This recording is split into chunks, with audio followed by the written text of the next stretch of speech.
And are we live? Right now we should be. Oh god, I hear myself on Twitch. Anyway, what's up everybody? Let me start getting these things going on for everybody. And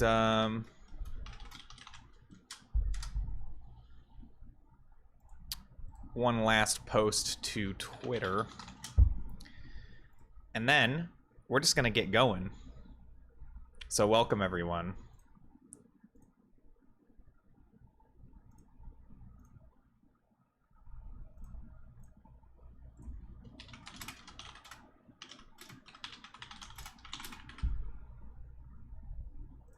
All right, welcome everybody to the Music Breakdown Live.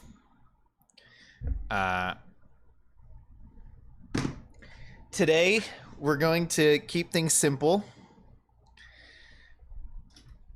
and it also is helpful to do that because I still have a lot of videos to edit.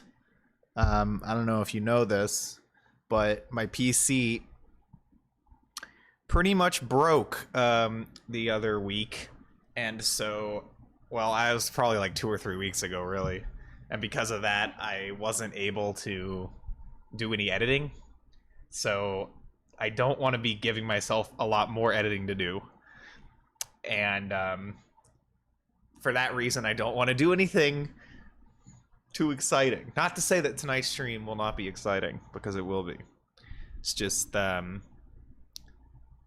have videos down the pipeline for you, so. But anyway, do a Kodak tier list. No, I don't anticipate that. I have 2 pretty neat looking tier lists that I'll do. I don't know if they'll turn into videos. Maybe one of them will. But for the start, I just want to review a couple of albums that I've heard recently, talk about that for a little bit. So that's how we're going to start out the night. And then after that, we'll do like two tier lists that I found, and that's going to be it. It's, you know, again, I have so much fucking shit to edit. And on that note, by the way, the part 3 video of every 10 out of 10 album, reviewing every 10 out of 10 album, that the part 3 of that, I need to start editing still. So I haven't really had the time, and my computer literally was not functional, so I couldn't do it for weeks. But hopefully between this episode and the next, I can get that all up for you, because I do want to edit it. I do want the video to come out. It would have been cool if I could have had it. You gotta leave for a band concert.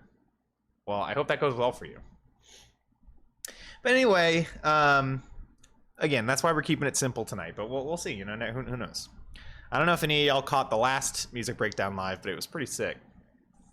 Will that go up as a video is a whole nother question, because that was like 4.5 hours to edit, because I'd have to edit the entire fucking thing, and it'd probably be like a over 3-hour video if I don't split it up into parts. So do I want to edit all that? But I know that I should, because it would make a good video. We'll see about that. Anyway, I think that we should just start a little bit, because I'm gonna do something fairly basic to begin with anyway. I'm calling this an albums haul. I still don't have a name for this. I'm hoping to get this as a segment. Cut it into 3 parts unedited. That's true. I mean, yeah. It's just like, I could do minimal editing. I could do minimal editing. Instead of editing as much as I do other videos, I could do minimal editing on it. That's definitely an option. It's just a matter of whether people would like that or not. I guess it doesn't really matter. Anyway, I was hoping to make the albums haul thing a segment, and maybe it will become one eventually. If I like this one enough, I could always cut it up and put it on the channel and see what happens. But the whole idea is that I can get reviews out of song or albums that I've recently heard, whether they're new, current or not, and hopefully have more current albums than I normally do, so we could get some album reviews up on the channel. That would be nice. We'll see. But we'll start by just going over some stuff that I have listened to since the last time that I did this. If I can open my Rate Your Music. I think before I would set it up on stream and everything. One, I didn't have the time, and two, I don't need to do that. And you can just see it. This is nicer because now you can see the track ratings, and look at this. This is nice, right? So so we'll do it this way. You can see the URL. Can you even see the URL? Nah, you can't really. Well, whatever. My Rate Your Music is linked places. You can find it. Anyway, I'll just briefly talk about all these before we get into these tier lists. I'll show you what I found. So we'll do a Death Grips album tier list because I haven't done this yet, and we'll do this. It's Rate Your Music core tier list. I don't think I'm gonna put this on the channel, but this looks fun. There's some stuff here I haven't heard, but looks fun. So so I think this will be a nice little thing to do. I don't know what you think. Hello, everybody. All right, let's begin. I just like to talk about some albums I've heard recently, and that's starting off with this album, Rejuvenation by the Meters. So this is a funk band and New Orleans R&B group, and this album is sick, and I want to talk about it to you. So I think that everybody here right now should be interested in this record because I was turned on to it, and it is awesome. This is, I mean, aside from just being like a really great funk record, because it is, like, there's a lot of just really great funk tracks on here, but it also just has like such a consistent like vibe. The pianos across this are wonderful whenever they show up, and the bass is just like some of the best sounding bass I've ever heard on like I mean, at least on like an R&B record, but maybe on any record ever. It's very, very thick and crisp and like really nice, but it also fits into the mix really well. It doesn't like pop out, and it carries the tracks obviously because it's a funk record, but like it just carries them so well. It has such a nice like roundness to it. There's a lot of really like anthemic tracks on here, great hooks all across this album, and some really great like jam band kind of stuff too on the track It Ain't No Use. So it's just very balanced between like the more like straightforward funk tracks and some of the poppier songs on here, and it's like a really great blend. I really enjoyed this, and I do encourage anybody to listen to this. The vocalist reminds you of Hendrix, you know, a little bit. I think that this band used to be instrumental, and that I think they got vocalists in for this album. I don't know. I haven't heard any of their other albums, but I probably should after listening to this because it was very enjoyable. So I definitely recommend that. Then I listened to this. This is getting talked about more, but like because Brad Taste in Music talked about this, but I was recommended this from like a friend of mine like way back when. And if it were only that, I probably wouldn't even talk about it right now because none of you would probably know what it is, but I'm gonna guess that quite a few of you probably know what this is now because of the Brad Taste video or whatever. But anyway, I thought this was kind of awesome. Like it is very like it's very mixed because I feel what's weird about this album when I listened to it was feeling like this was to me anyway, this felt like this was like almost a masterpiece.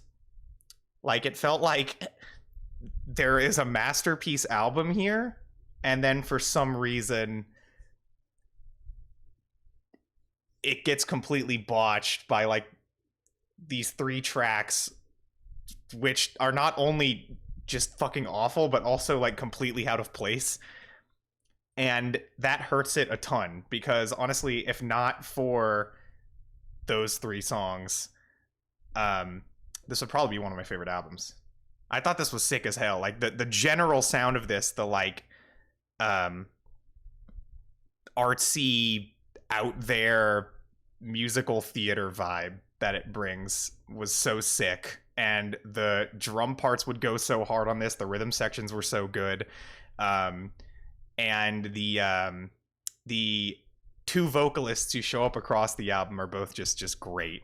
I loved how the lyrics were super interpretable, and I really liked that some tracks did a great job of just kind of going hard and being really fun, and then other tracks just went like way left field, like the Mind Electric with all the reversed shit in it, and all that came across so sick.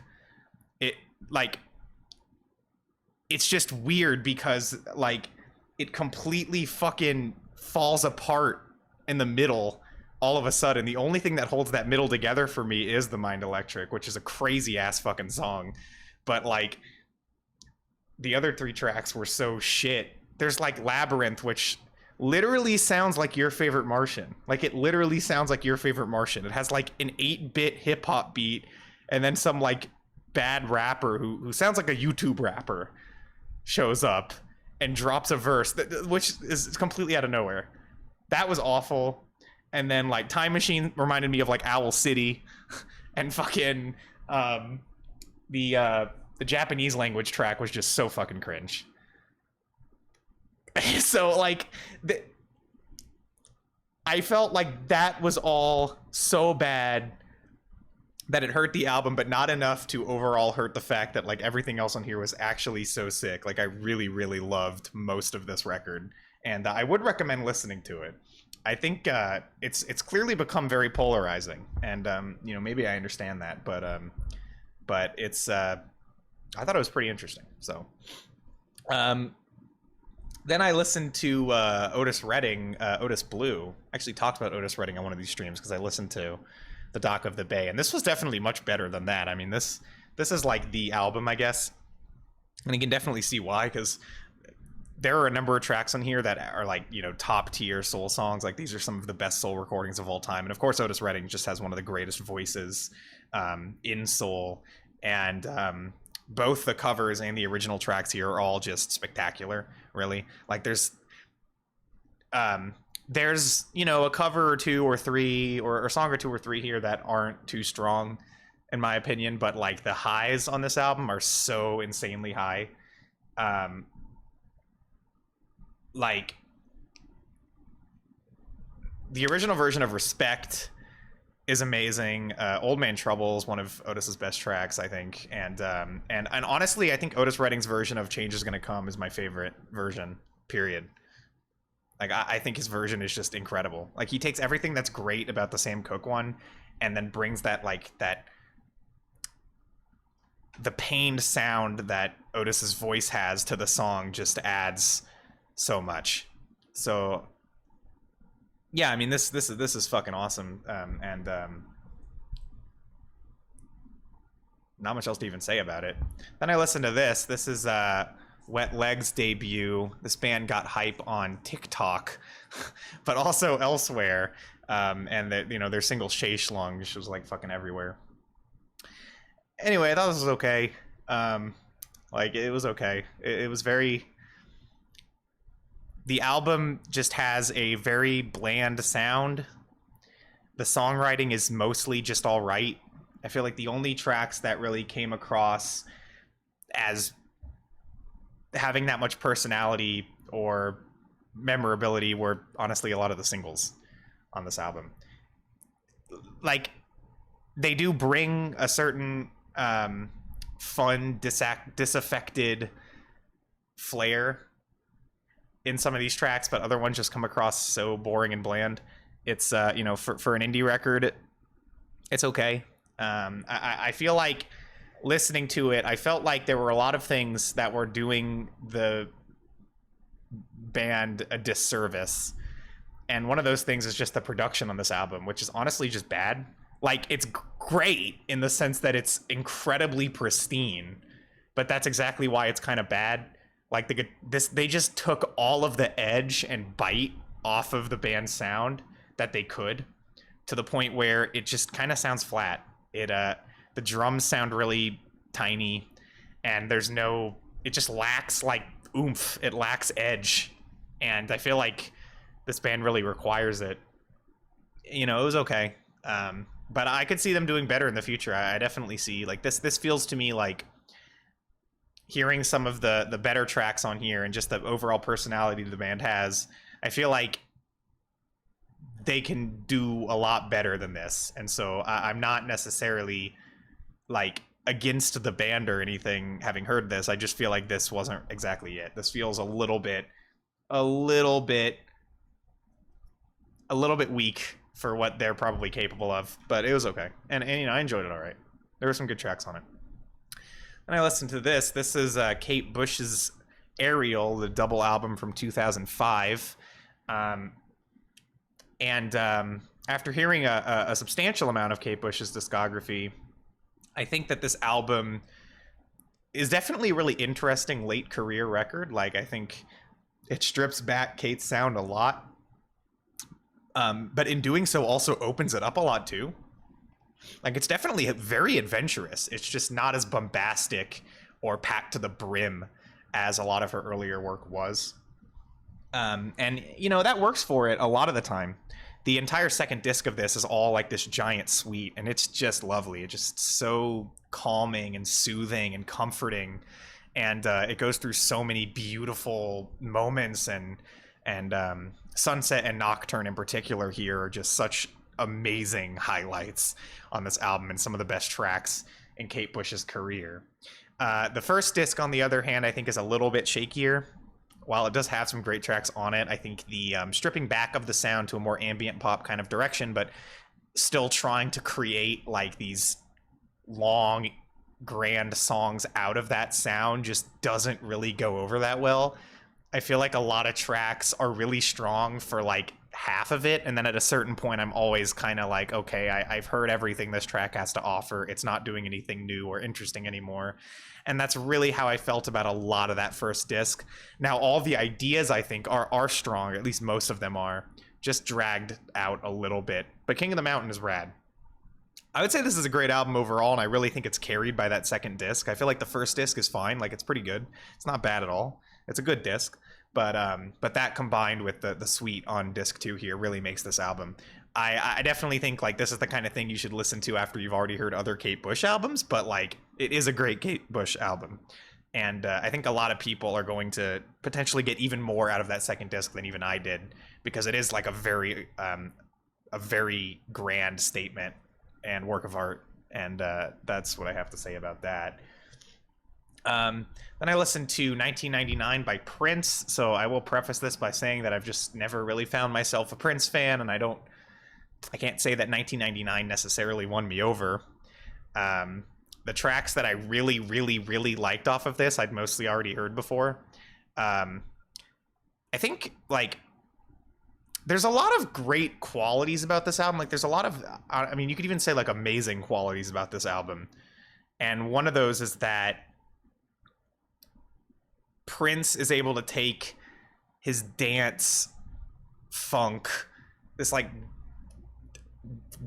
80s dance funk sound, and push it into like really weird directions at times. Some of these tracks I found pretty odd for Prince songs, but also just like the sexual energy, like the raw sexual energy coming off of this album is kind of insane.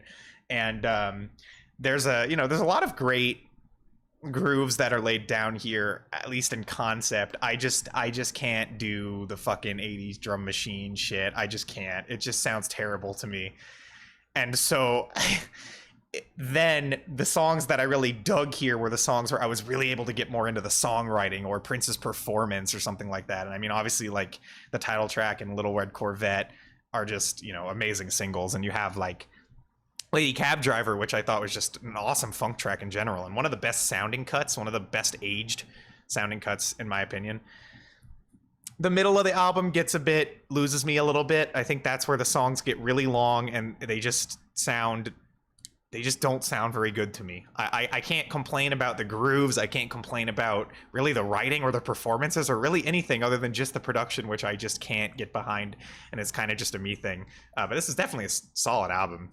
I don't like it as much as like Purple Rain or something, but I can see why somebody would.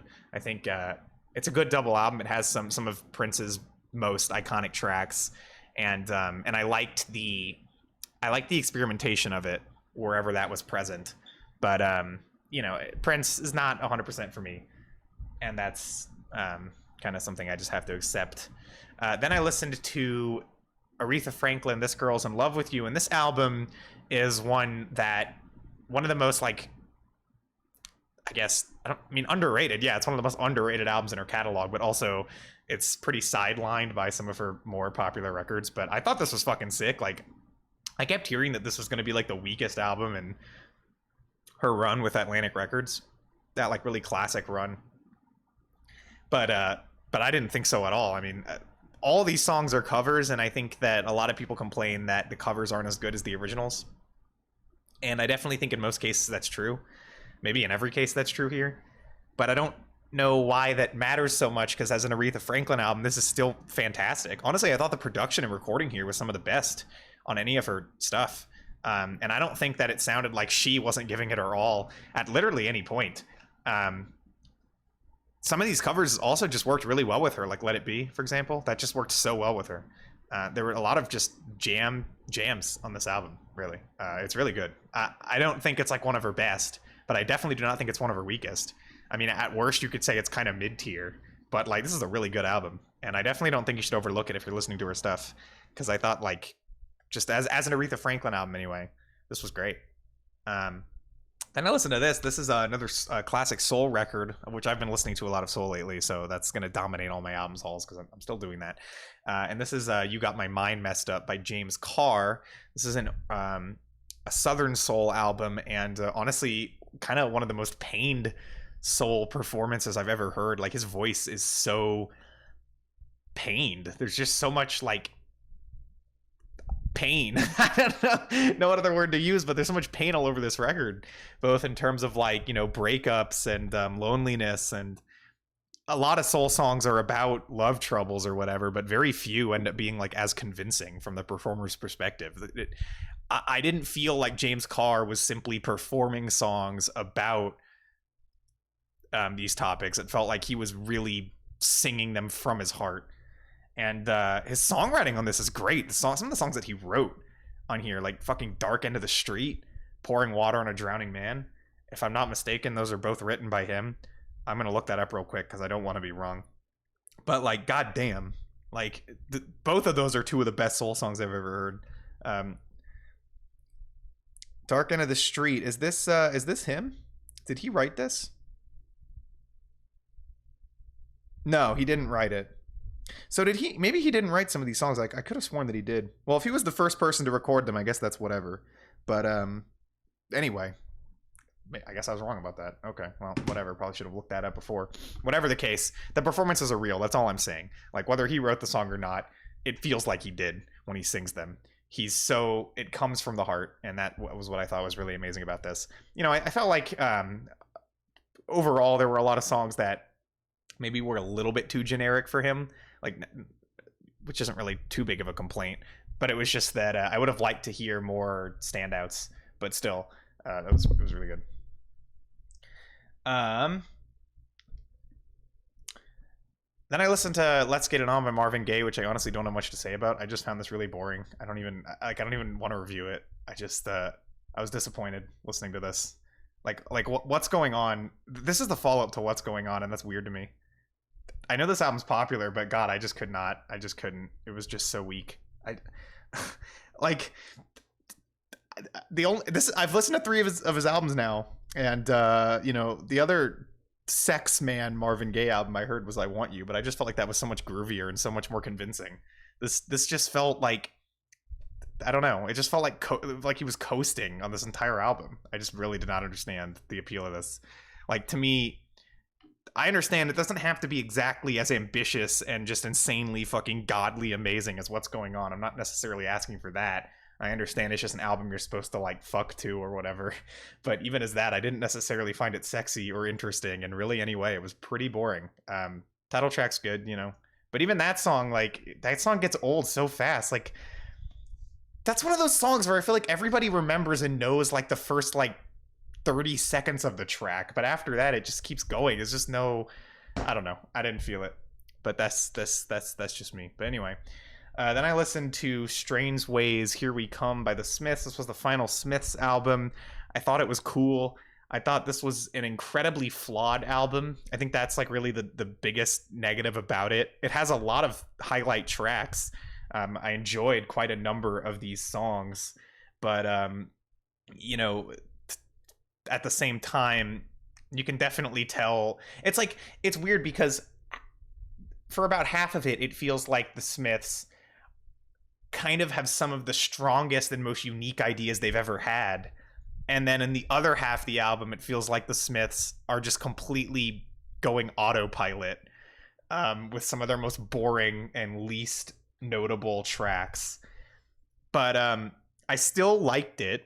I think that some of the songs here struck me as some of their better work, honestly. And you know, I just heavily prefer later Smiths. I've been listening to their self-titled, which I just do not like at all. I might, in fact, actively dislike it. I just don't dig their earlier sound too much, and never really did. And Queen is Dead and Onward and those singles and those songs, this tends to appeal to me more, and I hear that a lot in this album at points. But then at other points, I just hear like standard generic Smiths sounding songs. I really wish it could be a little bit more consistently unique. But whatever the case, I did enjoy the album. You know, it has like some of their best ideas, like Last Night I Dreamt Somebody Loved Me. That to me musically is one of their best tracks. And then some of their stupidest ideas, like the song Girlfriend in a Coma, which is just the corniest shit I've ever heard. I'm sorry, it's so fucking corny. I couldn't get past it. I could not get past it. Good melody and performance and whatever, but Jesus Christ, that was a no-go for me. Like the mere concept of the song. I didn't think reading the title that would literally be what the song was about, and that it wouldn't really go much further than that. But it was stupid, so I did not enjoy that. But anyway, then I listened to this James Brown live album, Live at the Apollo. I don't have a ton to say about it other than this is a cool recording to hear. I thought that the energy was high and that listening to the crowd be as into it as they were was pretty fun. And James Brown, I mean, absolutely kills it on the performance end. But, you know, it's such an old live recording. The production, well, I shouldn't even say production. The recording is quite shitty.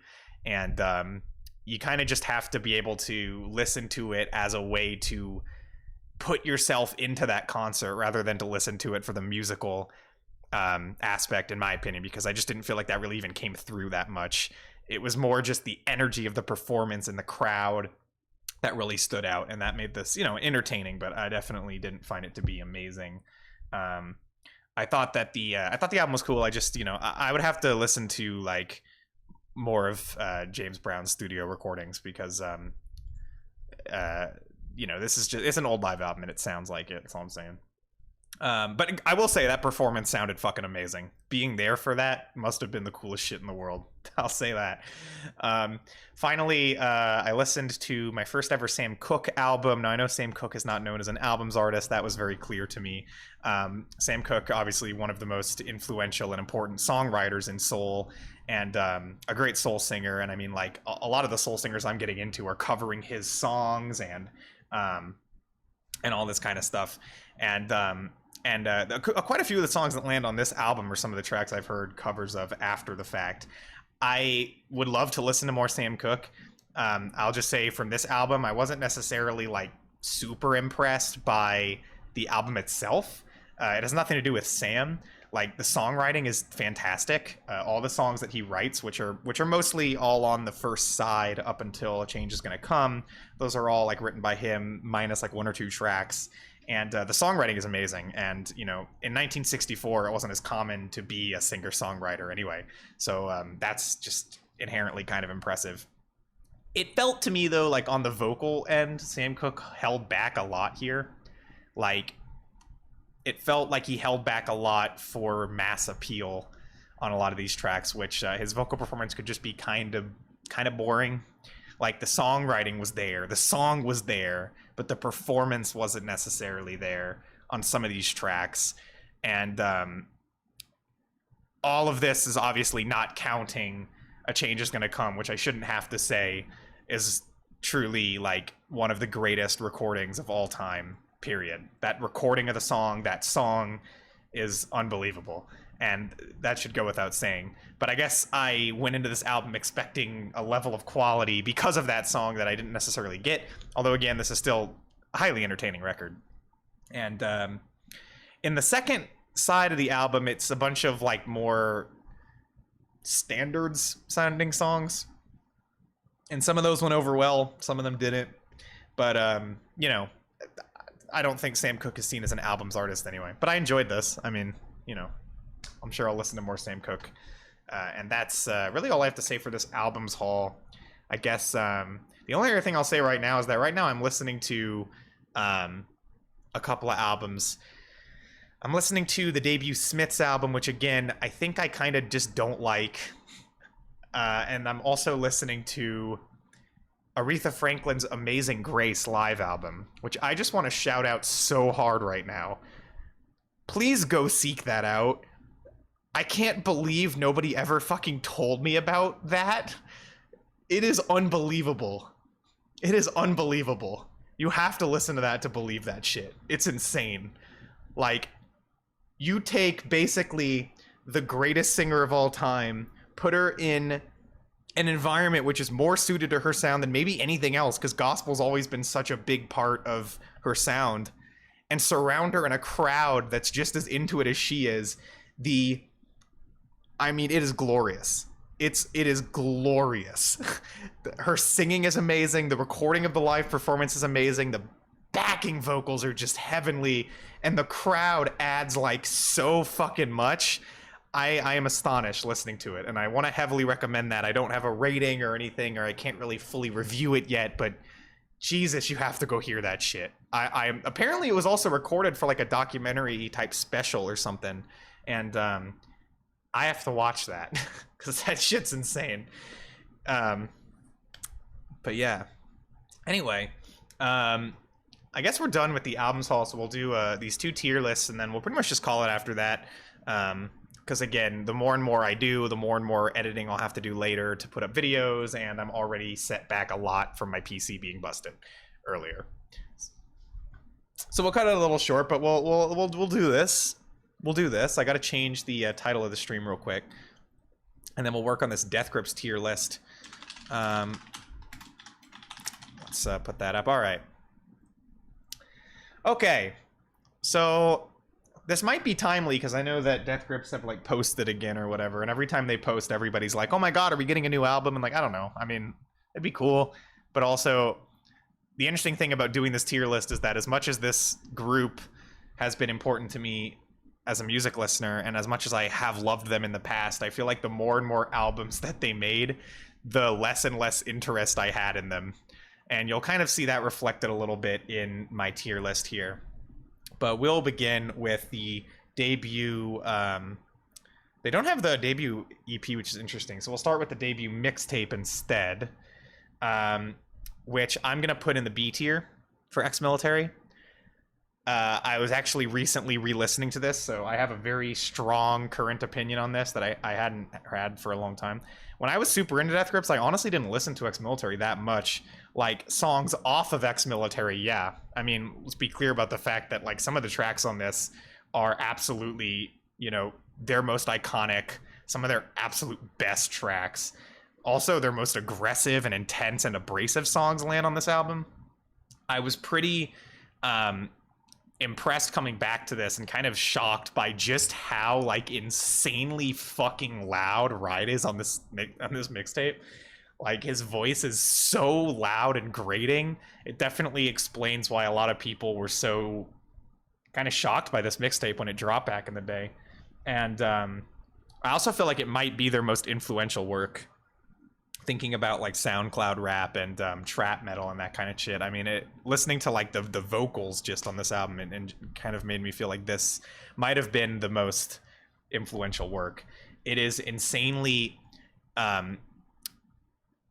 ahead of the curve and legitimately experimental in a way that I feel like only a lot of their earlier work was, because I felt like they started to ride almost off their own coattails at a certain point, but they were really pushing boundaries with this mixtape. And that's all the great stuff I have to say about it. I mean, the first half of this mixtape has some of their best tracks. You know, you have Beware, you have Guillotine, which is one of my favorites. You have fucking Tachyon. You have later in the album, you have I Want It, I Need It, which is another one of their best. Spread Eagle Cross the Block. That's a hard title to say. some of their best tracks on this album, some of their most memorable tracks, but then I also feel like a lot of it is not that at all. This is a little bit, you know, still to this day, I just don't love every song on this mixtape. I think that there's a pretty big difference in quality between the best tracks here and some of the weaker tracks here. The sampling is cool throughout the album, but some tracks just don't do it as well. And honestly, Ride on a few tracks has some vocal ideas that are just annoying. I think of like the ridiculous shouting on Clink, or that really stupid shit he does on Blood Creepin' at the end. You know, I love his rapping on the album. I overall love his performance, but there are a couple ideas that he had I think are just grating and obnoxious, and not in a good Death Grips way, but in a, you know, maybe tone it back a little bit way, and in a way that I think the band did manage to tone down on as they went along, in a way that was probably positive for them musically. You know, highs and lows for me on this album. I do not think there's a bad track on here. I just, you know, I feel like the difference in quality between my favorites and my lesser favorites is so extreme that I can't really put it any higher than B. I like this album. I think it's very strong, but it's not one of my favorite Death Grips releases. Well, maybe it is. I don't know. I mean, maybe in the grand scheme of their entire discography it is. But anyway, next up is The Money Store, which I'm putting an S. This is their best album. I think this is where everything comes together. I think, you know, it also benefits a lot from having a substantially different sound than Ex-Military, because Ex-Military in comparison is a lot more stripped back. It's like, it feels like Death Grips took their sampling to the next level on The Money Store and turned this into their most creative and transformative series of beats and tracks in their entire career. Every single song here lands for me. Every single song is memorable. I remember a hook from every single track. Like, this track list is just fire, start to finish. Like, every song after the last is just another win, just another massive fucking banger. It has no lulls in this track list. It is incredible. The sound is amazing. The production is amazing. The maximalism is just something to behold. So many mind-blowing sampling choices and strange turns all across this album. It's just unreal. And I think the strongest aspect of The Money Store is the fact that they were able to take their boundary pushing and fairly extreme sound that they had on Ex-Military and create an incredibly catchy batch of tracks. They hone their sound into a place where like it's like pop for Death Grips, you know, and I just find that amazing. I think this is their most refined and excellent work overall, so I'll definitely give that S. Next up is No Love Deep Web, which I'm going to put in the B. Again,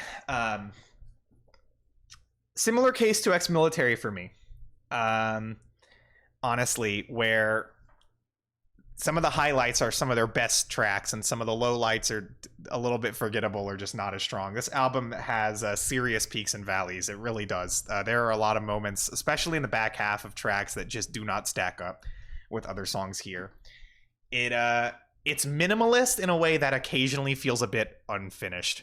Like, I always have felt like there's just such a giant difference between the first half and the second half.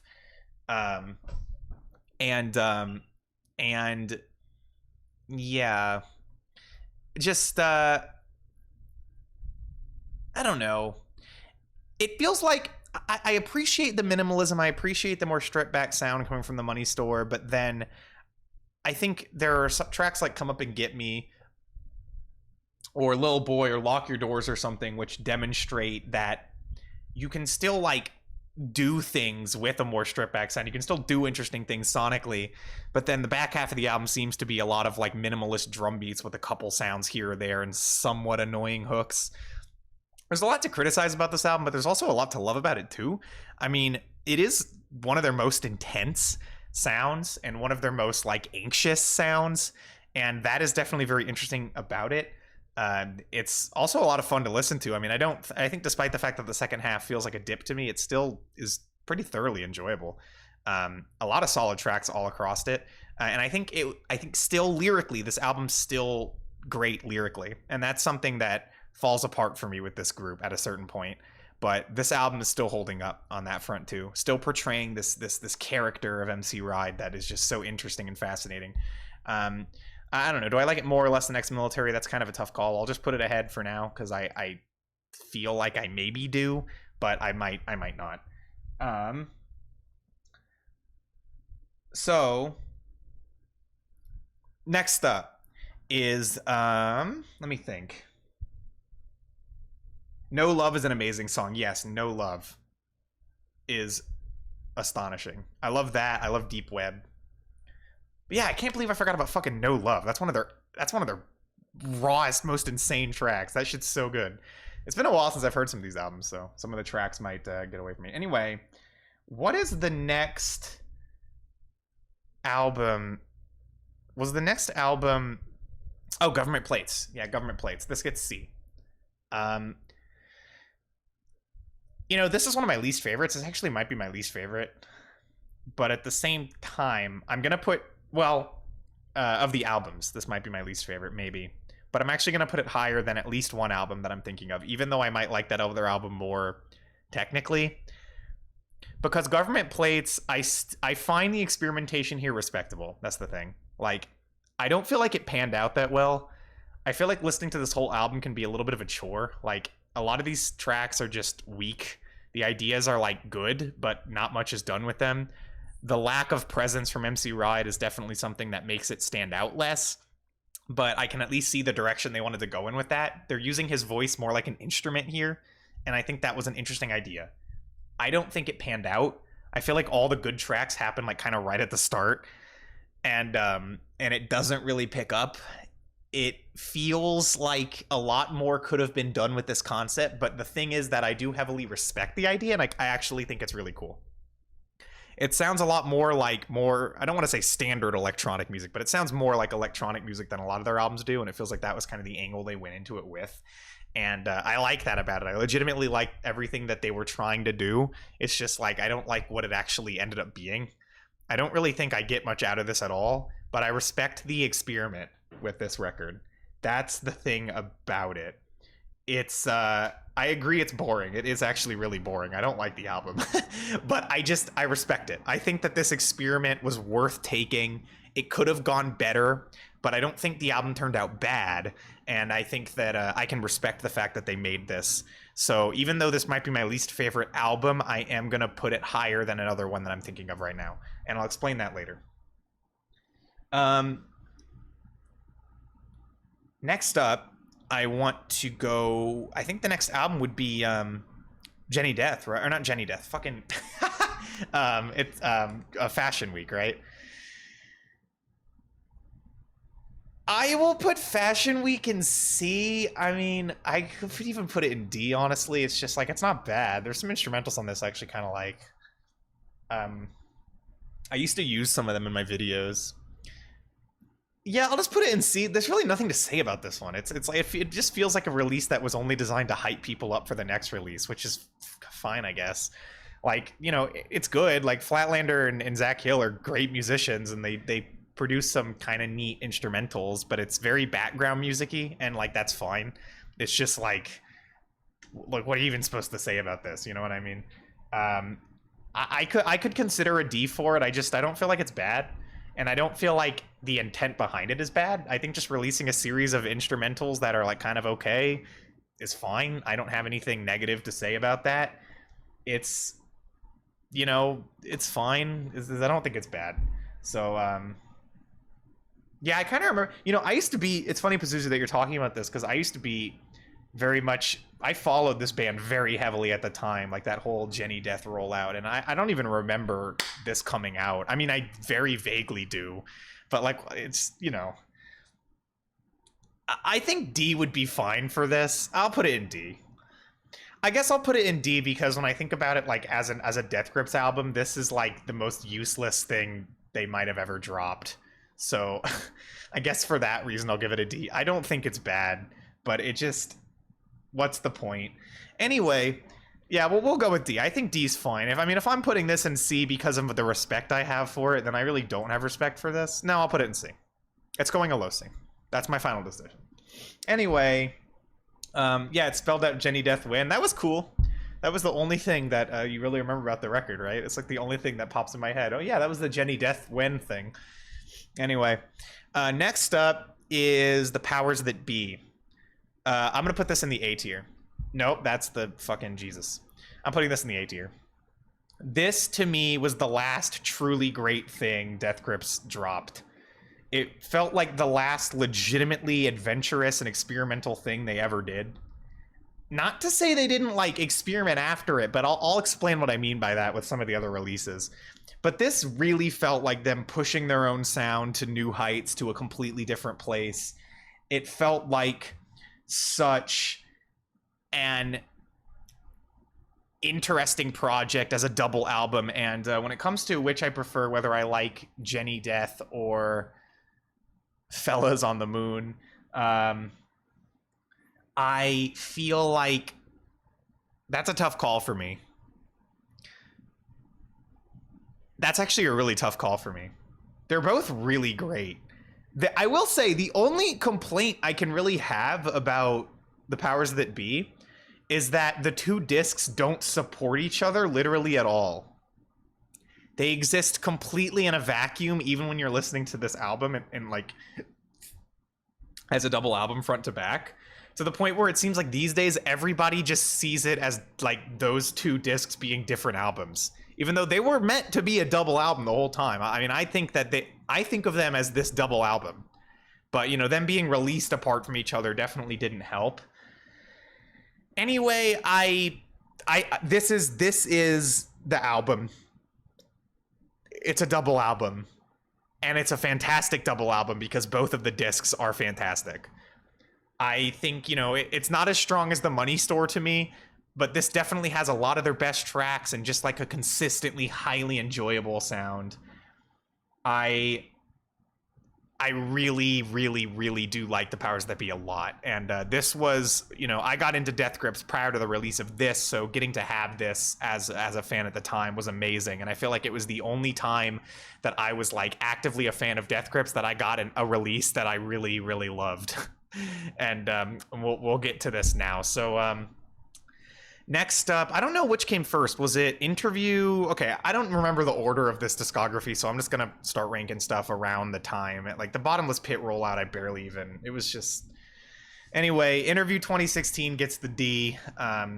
This EP just kind of sucked. It really, you know, as far as like the instrumentals go, I honestly thought Fashion Week was better. Like Fashion Week was more comparatively listenable. This was just like not very good. So I really didn't enjoy it. I think Bottomless Pit was next and then Steroids. Bottomless Pit I'm gonna put in the C tier. So I like it more than the other albums I have in the C tier, but this album had so much hype when it came out. It just feels like all of that has died. I mean, some people still vouch for this as being one of the best Death Grips albums. It's just like, I don't know. It just isn't that good. Like, there are tracks on here that they fucking killed it on. And I will say, like, there are songs on here that feel like some of their most experimental and insane tracks. There are select tracks where I'm like, wow, they're still pushing their sound. But the vast majority of this record is so Death Grips by the numbers. And honestly, it's just not that special. The hooks are okay. Some of the hooks are good, but very few of these songs stick in my head. Very few of these songs are consistently enjoyable front to back.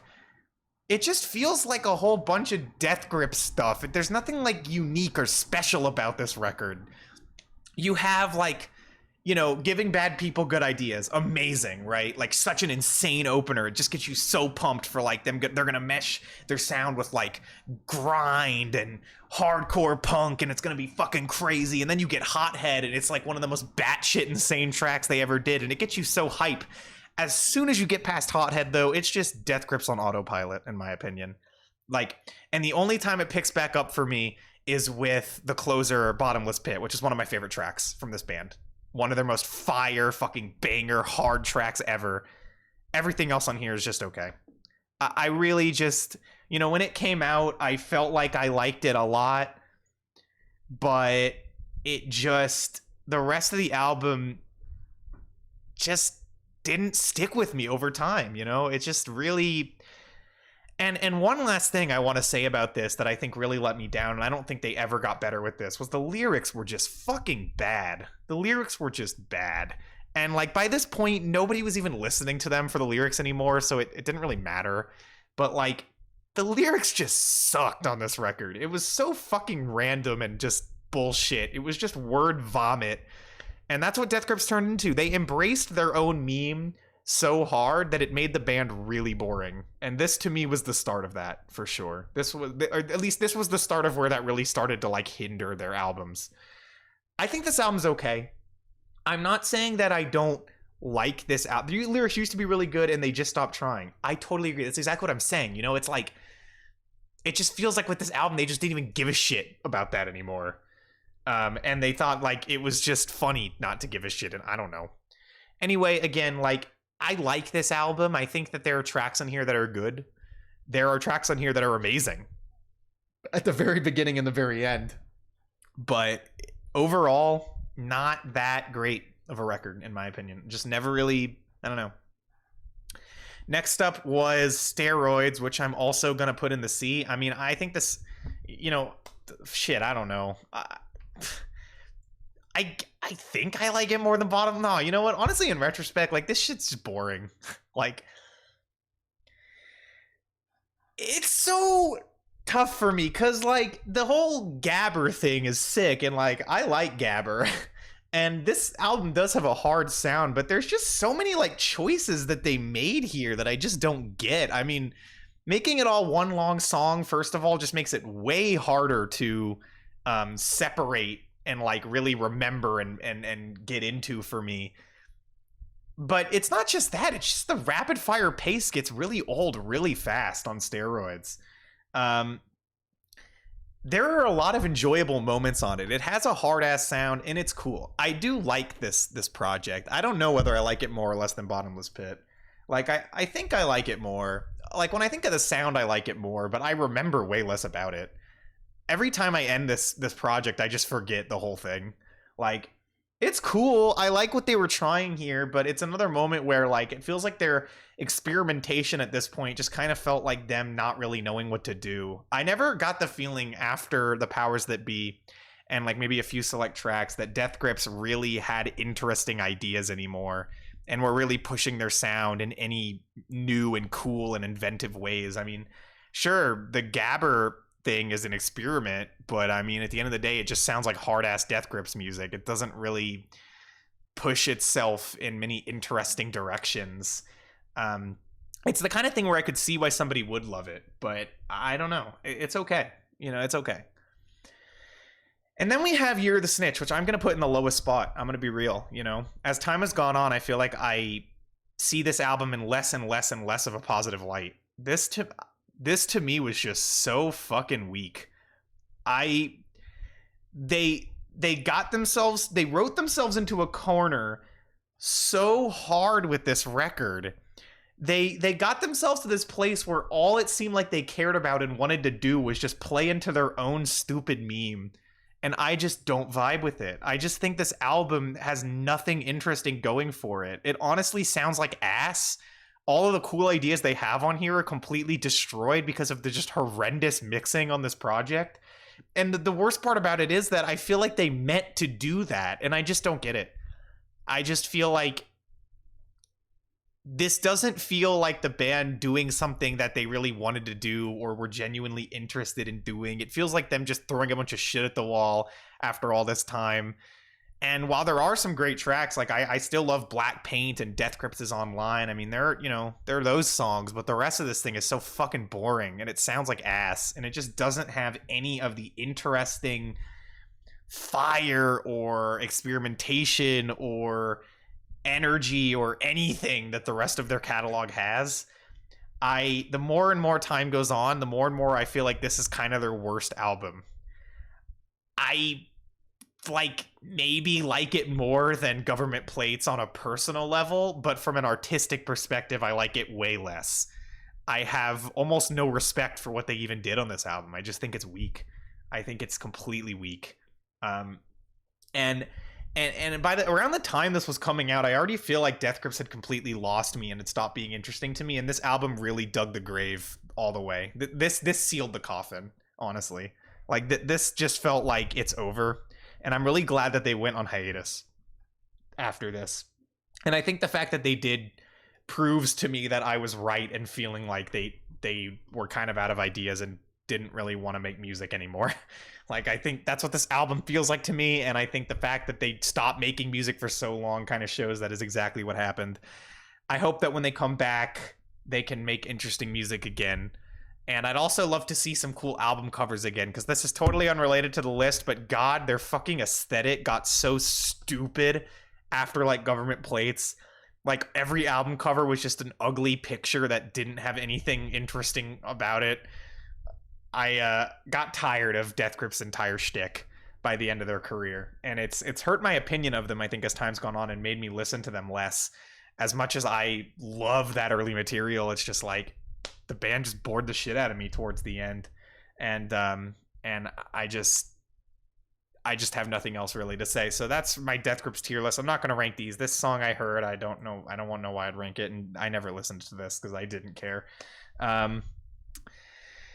Yeah, that's pretty much all I have to say about Death Grips. I recognize that some people might find this quite disagreeable, but it's just my take. And look, if they're coming back, I just hope that they come back with new ideas and with some passion and fire again to get me back into what they're doing. And I hope they do something that truly shocks us and not just something that sounds like something Death Grips would do. That would be the coolest thing that could happen, I think, and I'm excited to see if that does. So that's really that. I never introduced myself at the start of this, but anyway, that was my Death Grips tier list. Everything you just saw was streamed live to my Twitch channel. The Music Breakdown Live happens every Wednesday at 6 p.m. Mountain Standard Time on that Twitch channel, so I'd love to see you there in the future, and thanks so much for watching. I have to say that just in case I make this into a video. I'll have to record an intro for it, but that's fine. Anyway, the next thing I'm definitely not going to make a video out of, but I'd like to do it for stream. So we'll get over to it. And that is this Rate Your Music Core tier list maker. So I don't actually know rate shit. I don't actually know how this was designed, and it seems to be a combination of like top 100 stuff with also just other random things. I was looking through this, and there were a few albums on here that I didn't even recognize, and that's fine, but I feel like if I don't recognize it, it's probably not really Rate Your Music Core. It's probably something that like is bolded on Rate Your Music, and the person who made this tier list just happens to really be a fan of it, so they put it in here. But some of these things I don't think count. Anyway, there's a number of these albums that I haven't listened to, and if that is the case, I'll put them in this haven't heard section, and we'll just treat it like I have no opinion of it. So I guess we'll just go in the order that they're listed here. I'll try to be somewhat quick and give really brief thoughts. But first we have the Rage Against the Machine. Oh, I also should mention, in order to try to drop down in the amount of S tiers, I'm going to be a little bit extra harsh. I think that if I think the album's a 10, I'll probably put it in S. I guess I have to. But when it comes to like 9s and below, I'll find my own reasoning to put them into whatever tier I put them in. Just check my Rate Your Music if you want to know my like rating. And sometimes my ratings are not up to date, and maybe I feel differently as time's gone on or whatever else, right? So we'll just say that. Anyway, we have the Rage Against the Machine self-titled, which I'll definitely put in the A tier. I mean, this album's fucking rad as fuck. I think this is definitely Rage's best album, and also just it has like their most amazing set of songs. It's so bombastic, it's so intense, the performances are so amazing, and the lyrics are so amazing and powerful, and really, really great fucking record. So many good ass songs on this. Next we have the College Dropout, which I will put in the A tier. I'll try to rank these, by the way, but it might not be exact. So anything towards the farthest left, that's the best in the tier. Farthest right or bottom or whatever would be worst in the tier. That'll be the way I do it. Anyway.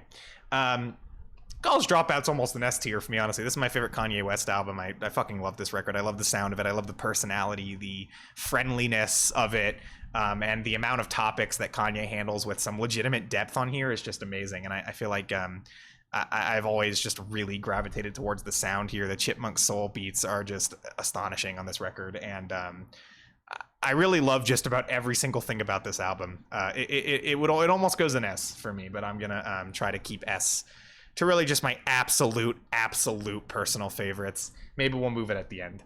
Next up, we have To Pimp a Butterfly, which is an S tier. I mean, I don't feel like there's much I have to say. This is just an astonishing work of art, an amazing, consistent, thematic, beautiful project with amazing instrumentals, amazing rapping, and amazing conceptual design. This is just, I mean, obviously, this is one of the greatest albums of all time. Then we have Black Sabbath Paranoid, which will go in the C tier for me. When it comes to all of Rate Your Music core, I mean, I like this album, but I'm just not a big Black Sabbath fan. I think this is their best album, probably, at least of what I've heard. Like, this has some of their strongest songs, some of their most memorable tracks, but I don't really think it's aged that well. I think of all like heavy music from like even this era, there are other bands I just frankly think sound better to my ears today. You know, it's cool, it's a good album, but definitely not a favorite. Funeral gets the S tier. This is one of my favorite albums of all time. Beautiful, nostalgic. Yeah, don't worry about the ranking. We'll rank it kind of haphazardly, so I don't have to think about it too much. So don't take the S tiers as like a perfect ranking, but don't take anything as a perfect ranking. Anyway, next up we have this People Who Can Eat People Are the Luckiest People in the World. I've never listened to it. American Football I'm putting in the C tier. I like it okay, but I've never really gotten into it. I've never found it to be too powerful of a record. It's all right. Meriwether Post Pavilion I will put in the E tier, maybe the D. This album's just so fucking boring. I'm sorry, I never got into this. I think it just has no color to me. It's so gray and dull. The sounds blend together in such a boring ass way. Nothing pops on this album. It sounds so hazy in a way that I've just never enjoyed. I could even put it in E, honestly, but I mean, I don't think it's a terrible album. I mean, the E tier I'm actually going to get rid of because I think that I don't need that much separation. But so with that, I'll definitely keep it in D. Next up, we have the Low End Theory, which I haven't heard in a long time. I'll put it in B for now because I mean, like everything I remember about it was really enjoyable, but like I have to revisit this album. But you know, it's a great record and everything. I mean, it has a great sound. That's the main thing about it. It has a very great personable sound. I'll have to listen to it again, honestly. So that's don't take this with a grain of salt. Then we have Songs About Fucking, which I would put in the A tier. I think this album's sick as fuck. Yeah, A. Maybe no. Fuck. I don't know. Maybe high B. Maybe I'll move it up. But anyway, this album's fucking sick as fuck. So don't get me wrong. And these albums that are in C, I like as well. So we're kind of, I'm trying to space it out a little bit. Honestly, B and A is going to be like high eights and low nines will come in B, and then like higher nines will go in A, and then tens will go in S. Okay, does that help you? All right. Yeah. Fuck Steve Albini. Seriously, he's just such an asshole. But anyway, this album's great. It's fire. It rocks. The thin, like papery sound of it actually really works for it, and it has a very intense, kind of painful sound, but it's pretty enjoyable. Next up, we have Vespertine, which I'll put in the B. I do like this album a lot, but there's other Björk albums I like more. I think this one, you know, loses me at points throughout the runtime, but it is undeniably a beautiful record. Yeah, I mean, there's no denying that it's a beautiful record, and her approach to sensuality is so beautiful and lovely, and the production on this album is incredible. There's a lot of just amazing aspects of it. I think song for song, that's what keeps it back for me, but still a very enjoyable album. Blade I've never listened to, and I never will. Blank Banshee I've also never listened to. One day I'm sure I will. Blonde goes in the A tier. Really one of the best albums of all time. I mean, anything that's going to be A or S is going to be some of the best albums of all time, in my opinion. But I think Blonde is just an incredibly beautiful record, passionate and emotional, and adventurous and experimental in all the right ways, in ways that don't hinder the emotion and mood of the entire record and the story and the narratives that are all throughout it. I think this album is incredible. There's so many just beautiful fucking tracks on this.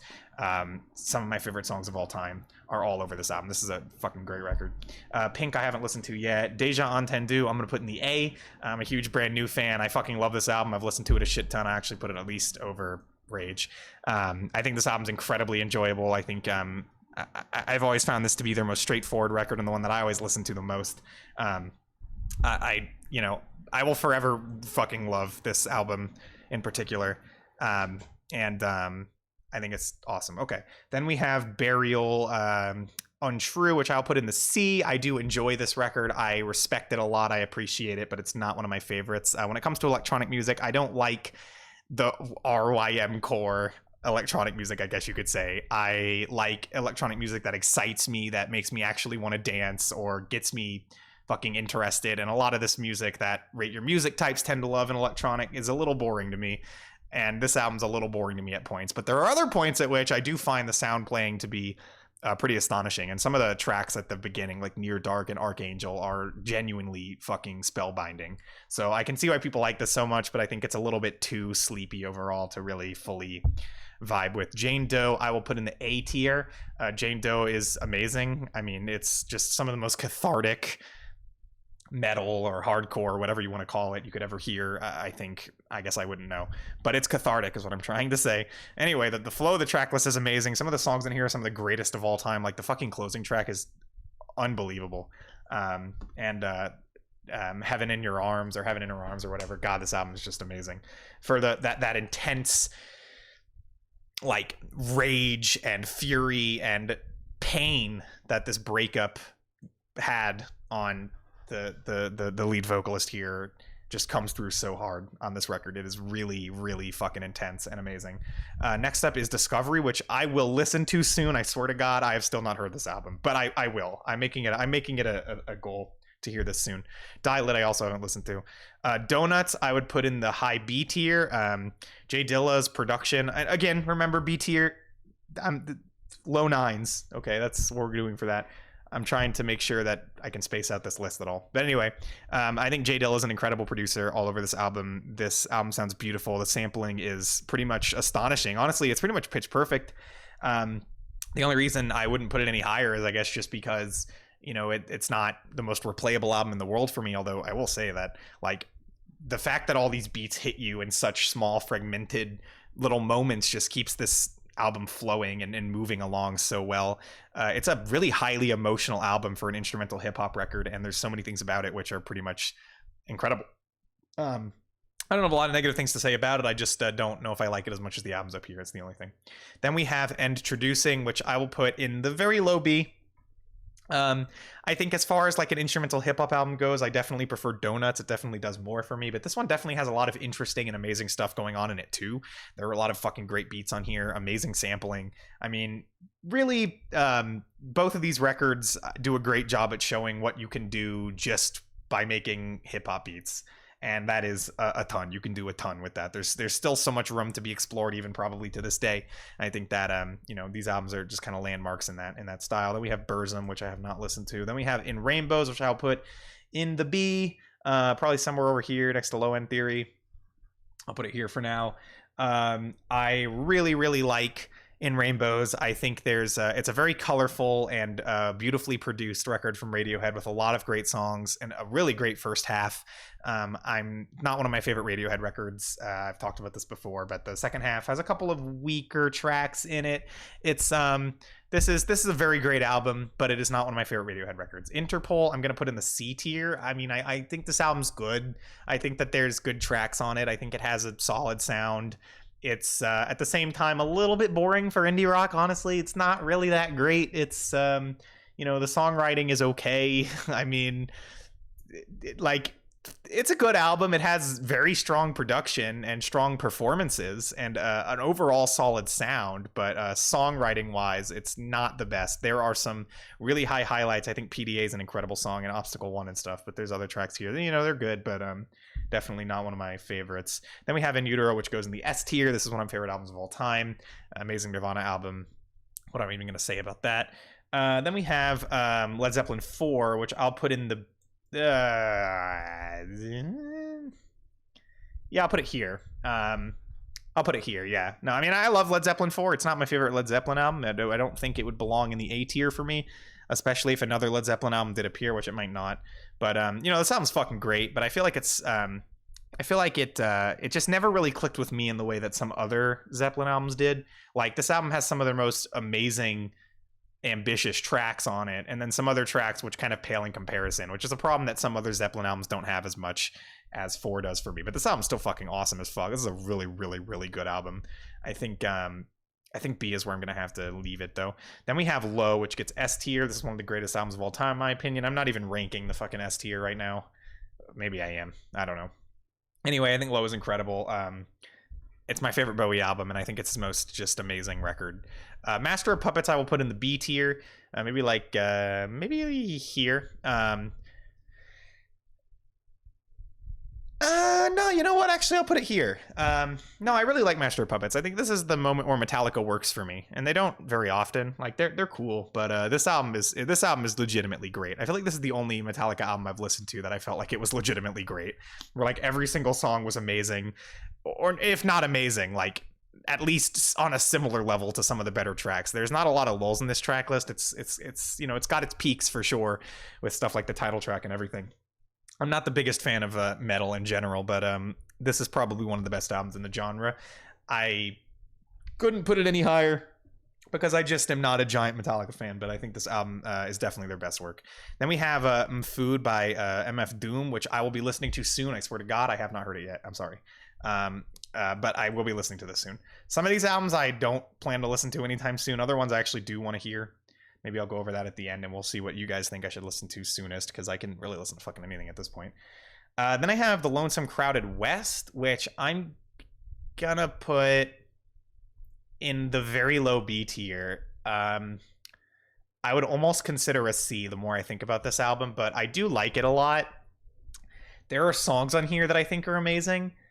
In the grand scheme of indie, I'm just not a giant fan of this record. I think it's a little messy, and some of it, like, it's quite long, and I don't think it necessarily justifies that, because there are a number of tracks towards the back half which I think are just kind of weak.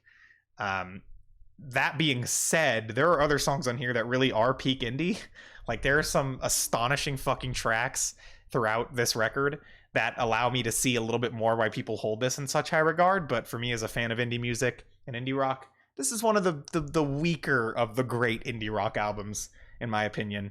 But it is still a great indie rock album. I think B tier is fine for that. Then we have Boards of Canada. I'm going to put this in the D tier.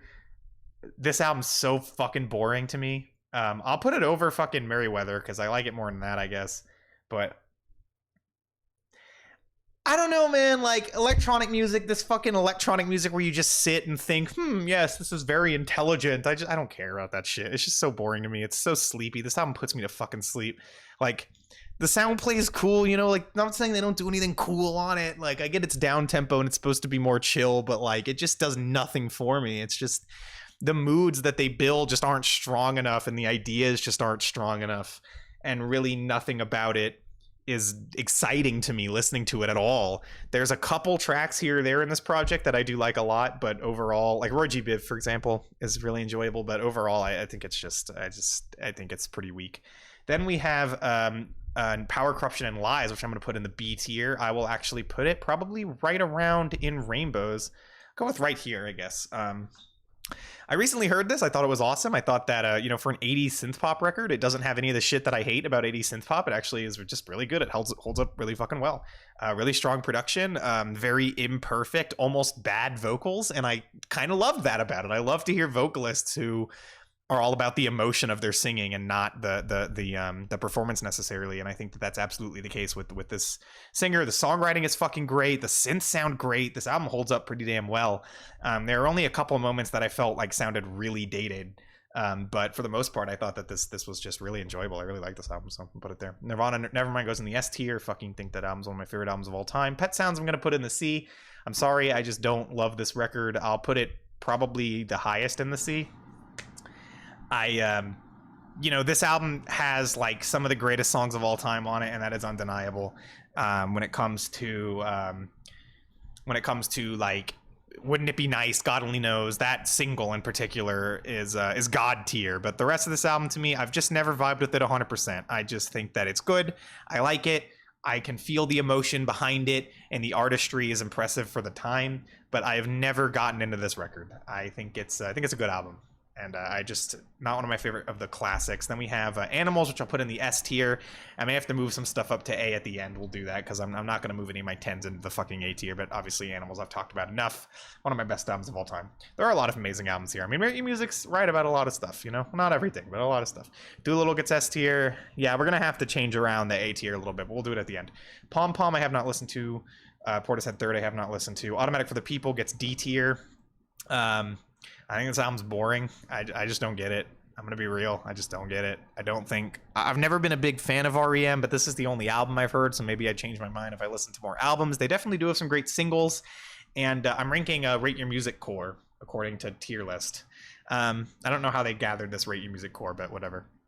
Anyway, Automatic, you know, it has some strong singles here or there, but to me, this album just sounds so dull. Like, the sound of this is so dull. The songwriting is so dull. The songs just don't have strong melodies to me. They don't have strong hooks. The whole thing just sounds so deflated in a way that I just do not care for.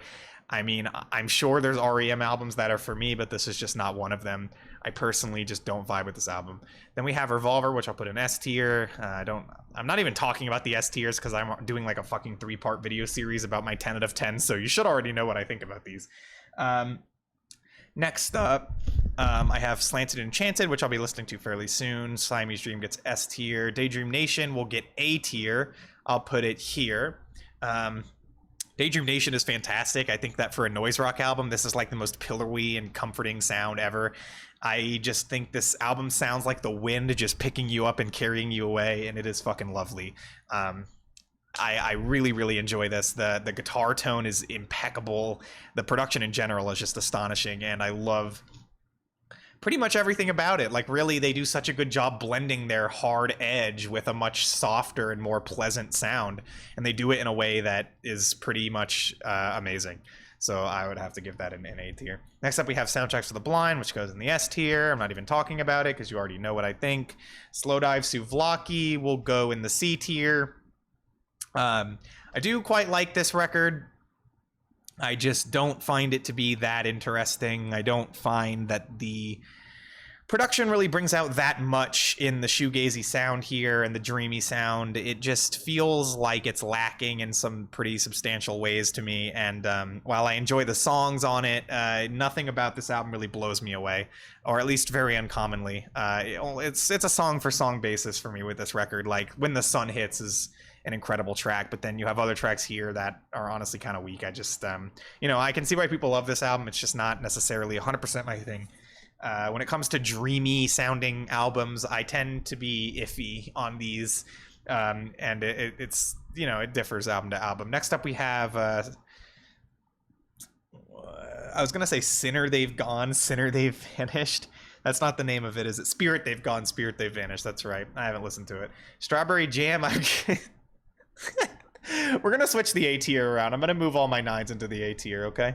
So, that's probably more appropriate. I will put Strawberry Jam in the A tier. This is the only Animal Collective album that's ever clicked for me. It's the only Animal Collective album where, like, I actually hear the fucking color. I actually hear the quirky intrigue of Animal Collective. It's really the only moment I've ever truly gotten the group. But for this one album, I really fucking do. I think this album has some insanely amazing highs on it, like for Reverend Green and Fireworks and Peace Bone and Cuckoo Cuckoo. There are just some astonishing tracks on Strawberry Jam. I think this album is amazing. I think that, like, this is where their sound comes together for me. It has so much creativity in the production, and the production is so hooky. There's like aspects to every song, or not every song, but to a lot of the songs that just immediately are recognizable and that I can recall in my head. And I just really, really like this album. Welcome, Teeterman Can. We're doing an RYM core tier list. Next up is Swan's Filth, which I would put in the high B tier. You know, is it necessarily one of my favorite Swans albums? No, but I do think it's one of the most interesting Swans records, and honestly, an incredible small taste of their early sound. You know, as far as that goes, not my favorite sound from Swans, but this album legitimately goes hard in a way that their other early records just really don't for me. I think this album's fucking sick. I don't know. I'll put it under Master of Puppets, actually, but that's about as high. But I really do like this album. I think that it's pretty awesome. Maybe, yeah, I think I'll put it there. Yeah, no, I really like this album. Great record. Then we have The Doors self-titled, which I will put in the very low B tier, I think. Yeah, I mean, maybe even lower. I mean, God, I don't know. I've never really been a huge Doors fan. This album does have a lot of amazing songs on it, though. I'll put it about here. I think that's fine. Yeah. You know, I mean, there's aspects of their sound that just don't 100% click for me, but at the same time, like, the songwriting on certain tracks here is amazing, and there are some legendary tracks on here that very much deserve their legendary status. You have Break On Through to the Other Side, you have fucking Light My Fire, you have The End. I mean, there are a lot of amazing tracks on here, and a good dark sound. I think it's a great album, but or it's at least a very good one, but, you know, I've never been the biggest Doors fan, not my favorite classic rock band. Next up, we have Is This It by The Strokes. Have not listened to this. I have not listened to this either. It's Violent Femmes. No, not Violent Femmes. Wait, which band is this? Fuck. Anyway, I haven't listened to it. It is Violent Femmes, isn't it? Isn't this the one with Blister in the Sun on it? Is that Violent Femmes? The fuck? Why am I not remembering my 80s alt-rock bands? Probably because I don't give a shit. Anyway, we have Weezer Blue Album. I'll put it in the high C tier. But yeah, probably the highest. I mean, like, there's some amazing singles on this album, but overall, I just don't care about it much. You know, like, as time goes on, it's cool. Like, I'm not a big Weezer fan. Everybody loves Weezer these days, and, like, it's fine, but just really, you know, again, it has some of their strongest, like, singles on it. The single power of this record is undeniably great, but overall, like, it's cool. It's just, I don't know. It's cool. It's all right. Then we have Lightning Bolt, which I have not listened to, unfortunately. Enter the Wu-Tang is getting an A tier. This is going way high. I think I'd probably put it here. My personal opinion. In terms of my personal opinion, yeah. But anyway, Enter the Wu-Tang is one of the best hip-hop albums I've ever heard. No, but I mean, it's just so fun. What I love about Enter the Wu-Tang is, like, the group energy is just so infectious. Like, everybody sounds like they're having so much fun on this album. And the beats are so unique. It fits, like, this creepy, odd, like, weird, dusty attic, creepy piano vibe they go for here is incredible. The skits are fucking fun. There's really no problems with this album. It's so entertaining, so strong, that, you know, you say it's easy S, and I mean, obviously that's super agreeable. But yeah, no, this album goes so hard. It's a fucking great record. Really, really enjoying the Wu-Tang. Danny Brown, Triple X, I've not listened to. You Won't Get What You Want, Daughters. I think I'll put...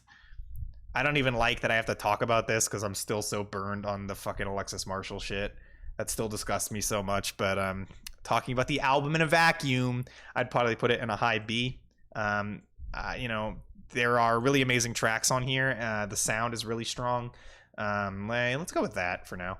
But you know, I feel like every time I hear it, I do really enjoy it, but I kind of forget about it so fast. It doesn't necessarily have that staying power for me. But there are a lot of great tracks on it. Yeah, I think I'll stick with that. Don't worry about artist controversies. No, I try not to, but I'm personally just, yeah, it's just hard to even fucking look at this. But anyway, the reason they hate me is the one song in here that I always come back to. I think that song is incredible. The rest of this album is really good. I'll put it in B. Have not listened to this Wire album. Aphex Twin, Selected Ambient Works will go probably about here. As far as, like, IDM goes, this is definitely some of the stronger that I've ever heard. I don't tend to like IDM. I know I've already talked about this multiple times. It's just not my style of electronic music. I don't like a bunch of random chill beats that let you study to and you can go, you know, whatever. But as far as that kind of stuff goes, I think this album's some of the strongest. It's definitely not danceable, but it's just such a fucking vibe. And actually, some of the tracks are pretty danceable. Depends on the track. I love the simplicity of the album, though. I love how much Aphex Twin was able to do with so little, especially with the technology. It's just really impressive. There are a lot of really uplifting tracks on here, tracks that just put a big grin on my face. This is a great album. Not my preferred style of electronic music, but as far as that goes, I can totally see why this is considered one of the greatest in the genre of all time. It's a very good album. Well, yeah, when you listen to Aphex Twin, yeah, exactly, that's what I'm saying. You listen to Aphex Twin, and it just forces you to study. Even if you don't have anything to study, it just forces you to study. You know what I mean? I don't know, maybe not Aphex Twin, but certainly other artists in the style. Anyway, we have Tame Impala Lonerism. I'm going to put this in the C tier somewhere. I haven't listened to this in a long time. It's okay. Like, Elephant is a great song. The rest, Feels Like We Only Go Backwards is a great song. A lot of the rest of this album is so fucking forgettable, though. The songwriting is just not very good. Like, it's all in the sound play here, and even that. It's just kind of a revivalism thing. You know, it's a good album. Like, I remember enjoying it back in the day, but, like, not much to go back to with this one. I'm honestly going to put it this low. I don't want to put it in D because I do like it, but yeah. Then we have Slint Spiderland, which will go in the A tier. I will put it probably at this point, probably right beneath Jane Doe. This album has fallen off for me a tiny bit over time, but I still think it's amazing. You know, there's such a stark, dark fucking mood that Slint hits here on this album, which is just astonishing. Tracks that really I relate to, like Don Amon, whatever the hell.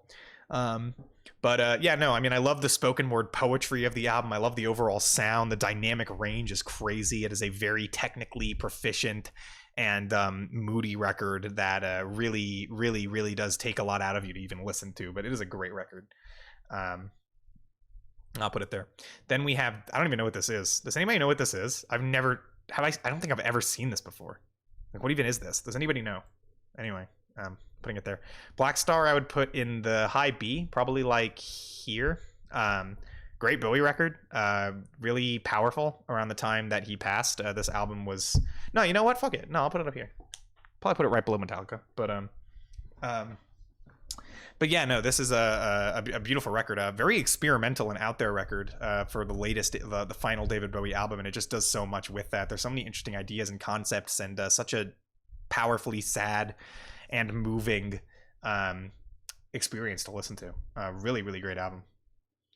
Then there's this, which I also have not recognized. I don't recognize, unfortunately. Then we have Yeezus, which I would put in the, oh my god. I have to revisit this and maybe give it another chance. I almost want to put it in F tier because I fucking hated this shit back in the day, but I mean, it's been so long. I feel like, to be fair and nice to it, I'll put it in the low D. I mean, it's just been so long since I've listened to this in full, but I'd never cared for this album. I just thought it was so fucking stupid. And maybe that's part of the appeal. I don't know. Like, it is an undeniably influential and important record.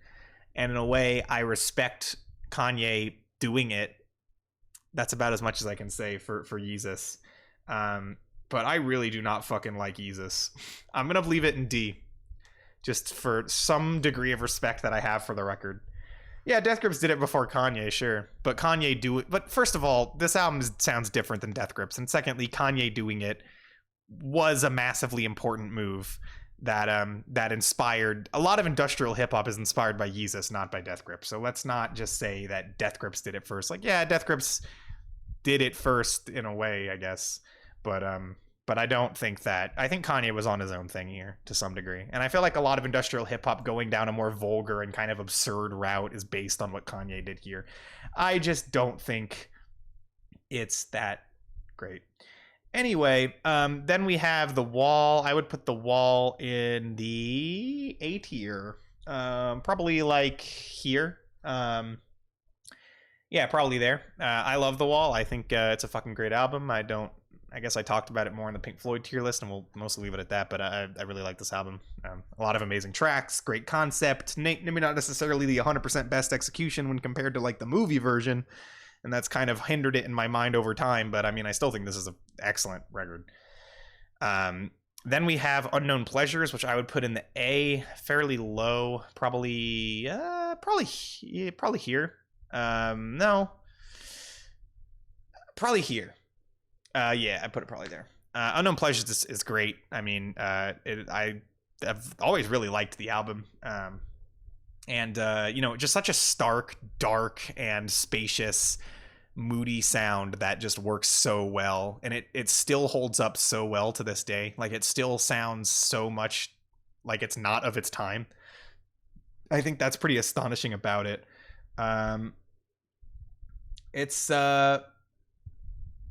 Yeah, no, I mean, not much to say about it. Absolute classic. I'd put it there.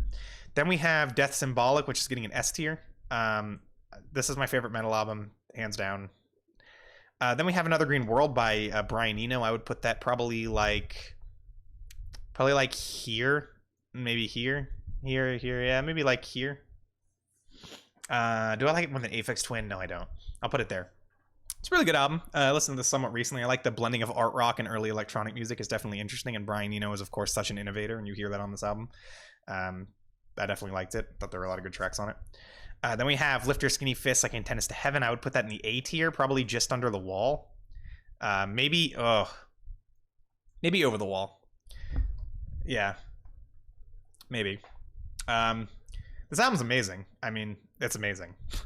Like, the writing movement to movement throughout these pieces is pretty astonishing, and they really hit on some of the greatest sounds in post-rock at various points, like all throughout this album. Pretty beautiful record. I never liked the production. I kind of think this album sounds like ass, but everything else about it is great. I love the fucking the little vocal samples all throughout. Like, that's a Godspeed thing, but it's so good on this album. There's so many great fucking moments, so many beautiful moments that I can remember looking at this album art. It's a great album. Have not listened to Echo Jams. Have not listened to Worry. Mad Villainy. I've been re-listening to this. I would put this... Jeez. I think this album is, like, sonically amazing and lyrically amazing, and there really isn't anything about it that is not... Well, there's very little about it anyway that I can even, like, say I don't like in it. There's moments that I don't dig. On the whole, it's really enjoyable. I feel like the more that I listen to this, though, the more I realize that this is a bit of a moments album for me, and that when I have it on, it's fucking awesome. It's just like, there aren't a lot of, like, there's only a couple of standout tracks here, and maybe that's a good thing, because I guess the consistency of the quality and the sounds and the sampling is kind of what makes this album work. But, like, in the albums that I always go back to, I'm looking for albums with tons of highlights. For this one, it's like Accordion, Rhinestone Cowboy, Meat Grinder, All Caps, you know, and then the rest of it's like something I listen to when I listen to the album. Anyway, I'm not trying to diss on it, but I think the more that I've heard this, the more I've it's grown off me a tiny amount. I would probably put it high B. I would say probably just above Black Star. I want to put it above Metallica because, like, fuck Metallica and everything, but, like, Master of Puppets is really fucking good. Anyway, I'll put it here. No, but I really do like Mad Villainy a lot. I've been re-listening to it. It's been sick to re-listen to it, and I'm going to get more into Doom after this. Just listening to this album, it's making me realize how much I have to go through Doom's catalog. Okay, so I guess I'm going to prove how white I am just by this one choice, but Rumors is going in S tier. Anyway, I love Rumors. I think this album's amazing. I love the songwriting. It's just beautiful. I love this record. Anyway, Good Kid, Mad City, I'm honestly not gonna rate because I'm gonna go re-listen to this like right around now, and while I'm listening to Mr. Morale, which I'm gonna start listening to. I need to give this album another shot. I haven't heard it in so long. You know, I really haven't, and I don't feel like I really paid much attention to it back when I first heard it. Same thing with this and To Pimp a Butterfly. To Pimp a Butterfly, I needed to sit down with and like analyze so much to really grasp it, and this album I'm sure is the same way. I'm gonna re-listen to this. I don't even want to rank. I really don't even want to rank it. I don't feel like it's fair to it. So I'll give this another listen soon and talk about it. Probably if I talk about Mr. Morale on stream, I might talk about this. Anyway, Velvet Underground and Nico gets S tier, one of the greatest albums of all time. Love Supreme will get A tier. I would probably put it about here. This album, I mean, kind of speaks for itself. It's just like impeccably good. Have I heard the Auntie Diaries controversy? Yes, and I would like to discuss it. I actually have a lot of thoughts about that. Maybe we'll talk about it after this. I haven't listened to the song yet, it's the only thing, but I've read the lyrics. We could talk about that a little bit on stream, and then I'll talk about it more probably when I review Mr. Morale on stream, which I'd like to do. But I haven't listened to the album yet. Anyway, we'll get to that in a sec. Love Supreme's amazing. I think that, you know, as a jazz album, this is an incredibly spiritual and lifting experience, and a heavily interesting and unique one with it. Honestly, the musicianship is just completely fucking peak all across this record. The themes are great. You know, I'm not enough of a jazz head to really give a great critical analysis of A Love Supreme, but it's honestly obviously an awesome album. In the Quarter That Crimson King gets S tier. That kind of goes without saying. I feel like Talking Heads Remain in Light will go in the B tier. Not one of my favorite albums of all time. I think that they did a lot of boundary pushing things here, and Once in a Lifetime is one of the best songs ever made.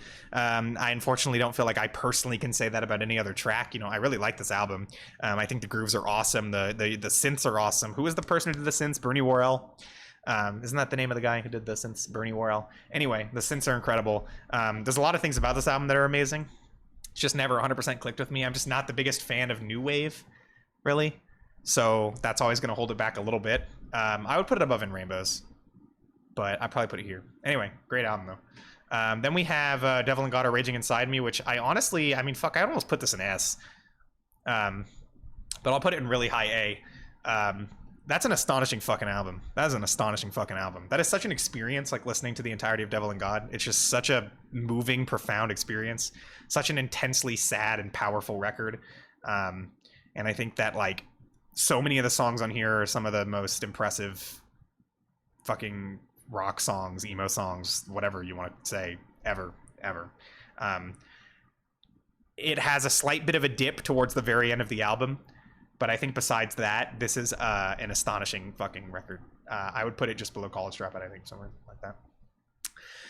Twin Fantasy, I guess we'll go with the original version of Twin Fantasy. Twin Sanity, Twin Banasy. I'm going to put it in the C. It's okay. I never really dug it that much, to be honest. I haven't listened to the re-recording, and if I did, I might get into it way more. There's definitely a lot about it that seems like it's right up my alley, but the lo-fi recording sounds like fucking ass, and it hurts, and I just can't get into it.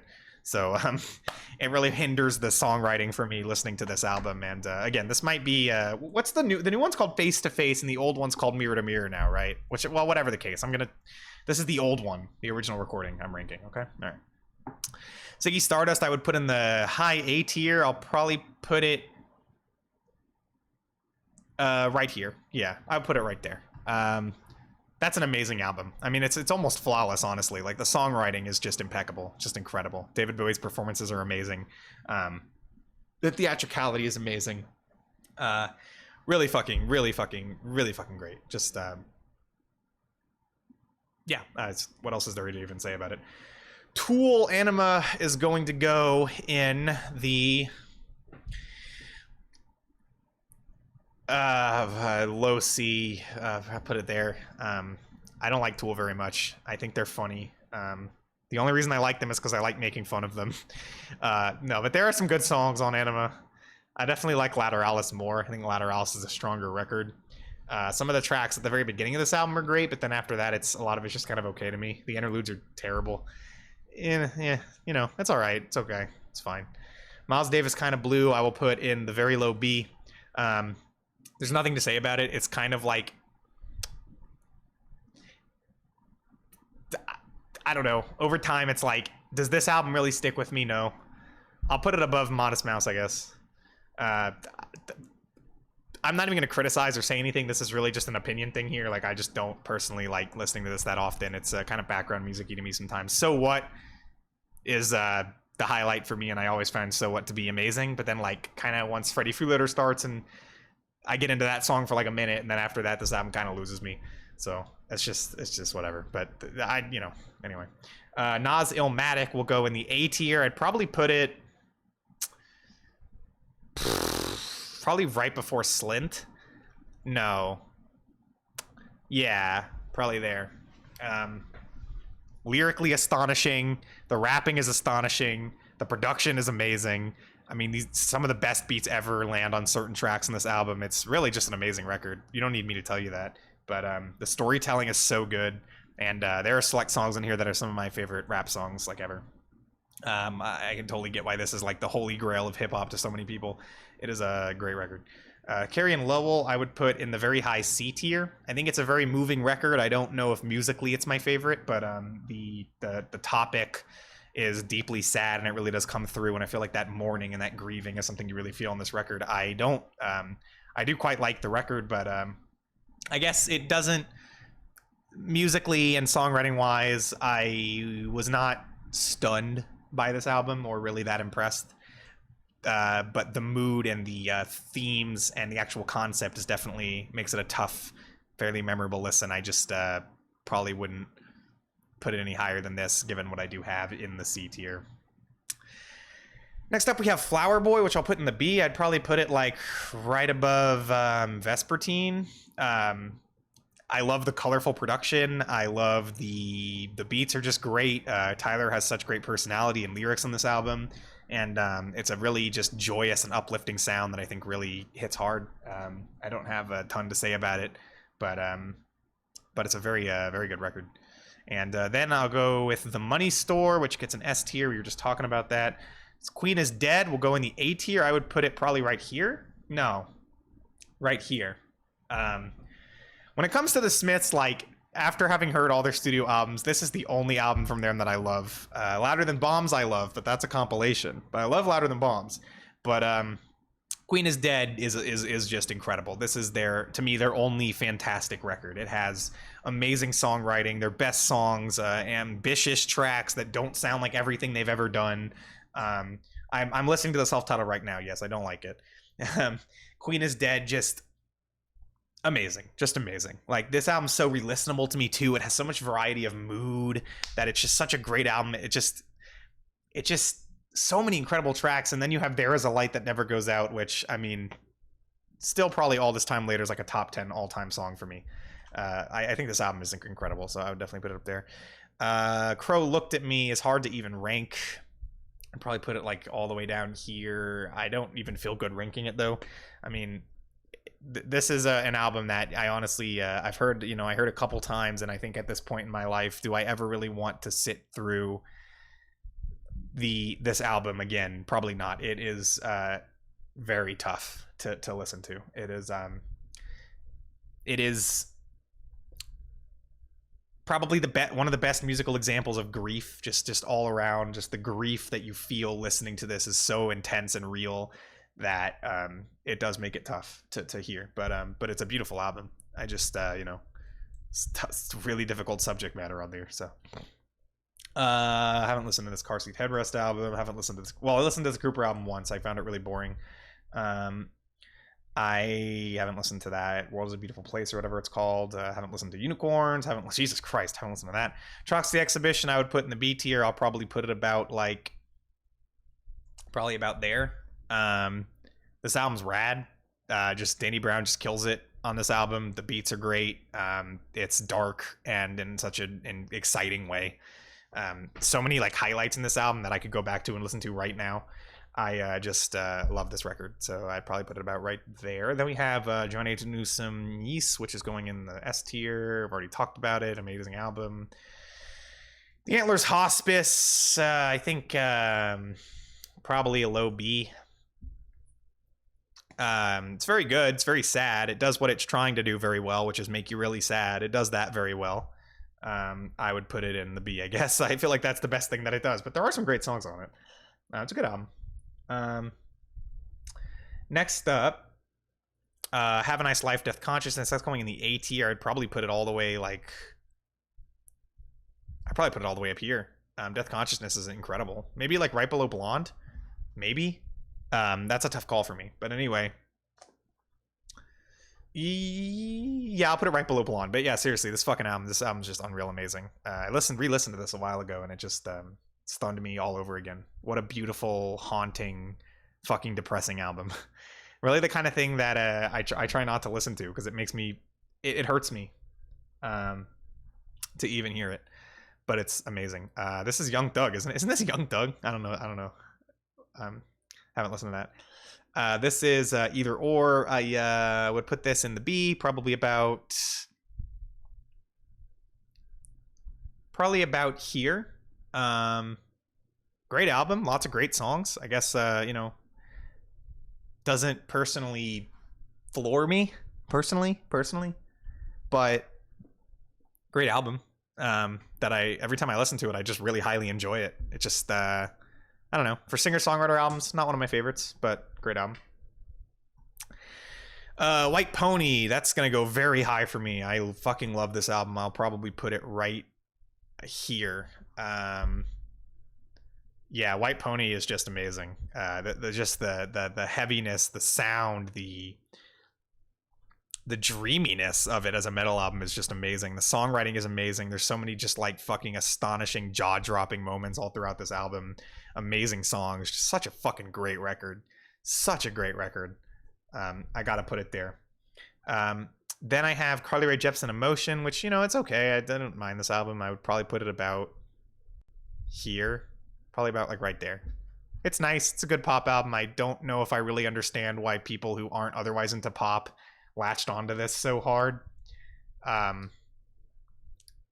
whatever. I mean, it's okay. I thought it was pretty cool. There were some good tracks on it. Some great tracks on it too, but a lot of weaker tracks. Haven't listened to Brave Little Abacus. Haven't listened to Caius. Cosmogramma I would put in probably about right here. This is just a consistently awesome electronic album with a lot of really cool stuff. It's very loud and in your face the whole time while continuing to do mind-bending, interesting things. For IDM, it's certainly way more interesting to me than a lot of IDM, but still, it's an IDM album. Death of Pablo, I don't know. Snowing, not listen to this, not listen to this. Opeth, Blackwater Park, probably go in the B, probably about here for me. Really good album, a lot of really great tracks on it. It's a metal album, I don't know what you want me to say, but it's really good. It's thick, I like it, it's cool.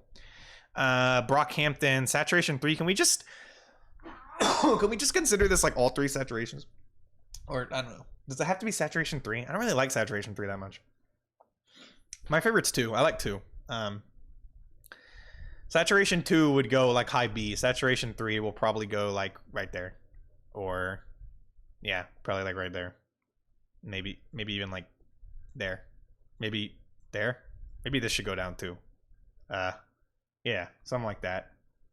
All three saturations, I mean, even then, the only one that I really like loved was 2.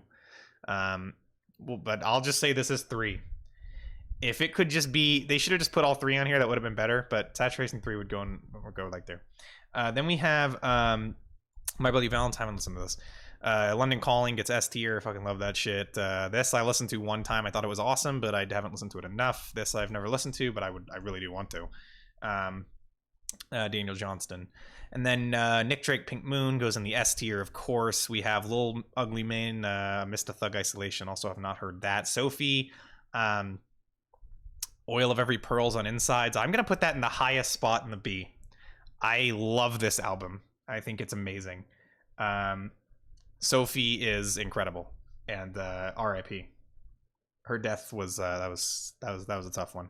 But that album is astonishing. Like this album's so forward thinking and amazing and genius. I don't know if I like it as much to put it in an A, just barely, but it's a great record. Then I have Beyonce Lemonade, which I haven't heard in too long. I'm actually planning to go back to this. I'm just gonna put it here. I'd probably put it in the B somewhere. I did really like this album, but it's been too long. So, also, is this rate your music core? I guess. Black Parade will go in the B tier. I will put it probably like here. Probably like here. Yeah. Black Parade I recently finally actually got into. Shout out to Peachy for making me listen to more of My Chemical Romance. Or inspiring me to give this album another shot, because prior to this, I honestly wasn't a big fan of it. But, you know, everybody fucking loves this album now, and I actually get why now. So this album is pretty sick. Consistently great songwriting and great track list. And no, it's just awesome. This is just an awesome album. Then we have Man on the... Okay, Disintegration Loops. Nope, I haven't heard. Pulse Demon, Katamari Damacy. Is this Good Morning, Good Night or whatever? Something like that. Lord Melodrama I'd put in the low C. You know, it was okay. It was an okay album. Didn't really think it was that strong. Dark Side of the Moon is a weird picture. This is obviously an S tier though. Fishman's Long Season I would put in the A. I'd probably put it about probably here. No, probably here. Yeah, probably there. Long Season's beautiful. Beautiful, just beautiful. Then I have Gorillaz Demon Days. I would put this in the high C, probably about like right here. You know, I like it okay. It's a lot of like beats. I just don't get Gorillaz. I don't know. I think people like them because they like the characters or whatever. I don't know. They're cool. Like, there's good songs on this. You know, the big hit singles are great on this. Good production. but I just don't really understand their whole even conceit. I just don't even really get what the whole deal with Gorillaz even is. So it kind of just, the album just confuses me listening to it, to be honest. But it's cool, you know, it's got good beats on it or whatever. Kid A, I'm going to put in the S tier, of course. Then we have My Beautiful Dark Twisted Fantasy, which I would put in the B tier, probably about... oh god, probably like here. No, probably above Swans. Yeah. No. Why the hell do I have Daughters this high? First of all, I don't put Daughters there. Anyway, yeah, no, like I like this album a lot. I mean, I think you know, the beats, it has such a cool aesthetic, and Kanye's rapping on here is fire, which I used to not think, but it really is. His rapping is amazing. The features are perfectly placed. It's such an ambitious and grand album in scale. The constant like brick walling and the production and stuff just gets a little grating to me. And some of these tracks, some of the tracks on here don't totally work for me. Other tracks are some of the best music I've ever heard, like Runaway or something like that, or All of the Lights, which I always adored. This is a great record, but you know, I have like little itty bitty problems with it throughout that take it down for me a little bit. In the Airplane Over the Sea gets S tier, easy. Floral Shop I still have not listened to. Abbey Road gets S tier. Rubber Soul gets let's say probably like right there for me for Rubber Soul, the A tier. Then we have Sgt. Pepper's, which is S tier. The S tier is about to get loaded up with stuff. Fucking To Be Kind is S tier. Wish You Were Here I would put in the high B. I'd probably put it about right there. I love this album. I think it's pristine and classy, and it has a great slick sound. It's just you know, never really been one of my favorites. Then we have Wire Chairs Missing, which I have not listened to. No Pink Flag, huh? Other Wire albums, but no Pink Flag. I've actually listened to Pink Flag. You know, Loveless has probably dropped for me quite a bit over time. I do still really like this album, but there are a number of tracks here which just don't strike me as being that strong. I would probably put Loveless probably right here. Probably right here, actually. No, probably here. Yeah. No, here. Okay, that's where Loveless goes. Great album though. Great album though, obviously. Travis Scott Rodeo would go. God, I really like this album. Probably here. No. Ooh, God. I really like Rodeo. Do I like it more than Mad Villainy, though? That's a bit of a tough call. I guess I'll put it right below Mad Villainy. But Rodeo's awesome. Just super fucking great sound and production on this record. And just, like, so many, like, enjoyable tracks. Yeah, I'll probably put it there. I've still never listened to this Avalanches album. Then we have Pinkerton, which I would put in the A. It's the only Weezer I actually give half of a shit about. I would probably put Pinkerton right. I really like Pinkerton, actually. I'll put it here. No, I'll put it here. Yeah, that's where I'd put Pinkerton. You know, all the fucking problematic aspects of Pinkerton aside, this album just fucking rips. Like, the songwriting is just so goddamn good on this album. It just doesn't even matter. It's such a good album. There's so many great tracks on it. Like, it's such a good alt-rock album. It's just so fucking good. So many great-ass songs and, like, unique songs and interesting songs. Is way more consistent to me than Blue in terms of, like, my enjoyment. I don't feel like this album is just like the singles and then everything else. This album's just consistently fucking great. Just great songs on it, in my opinion. Powers That Be, I would put in the A tier, probably very low. Maybe like right here. Great Death Grips album though. We already talked about it. Jar of Flies, I would put in the B tier, I think. Well, I don't even remember what I scored this album. I don't even remember. I don't know. I liked it. The EP, I guess, technically. I'm not a huge Alice in Chains fan. I guess I'll put it like here. There are some great tracks on this. I don't know. It goes here. I don't know. The ranking isn't perfect. I gave it an 8. Okay, I don't even remember. Anyway, this album I need to re-listen to, but I really enjoyed this. I'll probably put it in B because I don't think it's probably gonna remain an A for me. I liked it a lot when I listened to it, though. I liked it more than Low End Theory back in the day when I first got into Tribe. Well, when I listened to Tribe, I should say. But this is a group I just need to go back to in general.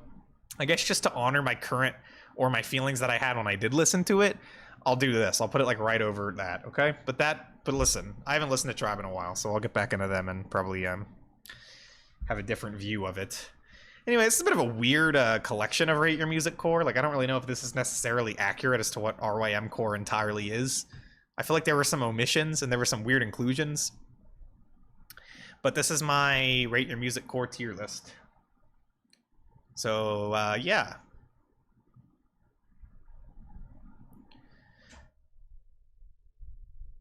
What do you think? What do you think? Do you think this is dumb? Do you think I snubbed your favorite album or something? What do you think? I think that for me, looking at all of it, this is about where I fall with it. The only albums I really don't like at all are these four. The rest of this I enjoy to some degree. This is so dumb. Oh, I'm sorry to hear that. Oh well. Yeah, I mean, I have a couple takes, whatever, but who doesn't, right? I would like to. Pazuzu brought up Auntie Diaries, and I kind of do want to talk about it. I don't think I can pull up the lyrics and show them on stream because it might be TOS. But let me actually hang on, give me 1 second here to fix this up. I want to talk about this a little bit because I had a lot of thoughts about this song. And by the way, I have not actually heard the song yet. All my thoughts are just from the lyrics alone, but I mean, that's kind of the whole controversy around it anyway, right? I'm just trying to take up a picture, get a picture of the album art and just like put it up on screen. I'm going to listen to this album soon. It's probably great. I like Kendrick. I mean, it's probably really good. All right, here, check this out. Let me get my window capture. Mr. Morale and the Big Stepper. Anyway, look at this. Wow, it's fucking okay. Anyway, have y'all heard? What y'all in the chat have heard this album yet? And what did you think of it? I'm kind of curious because I'm gonna be checking this out soon. I hope it's good. It probably is good. Anyway, this fucking Auntie Diaries song I found very interesting. I've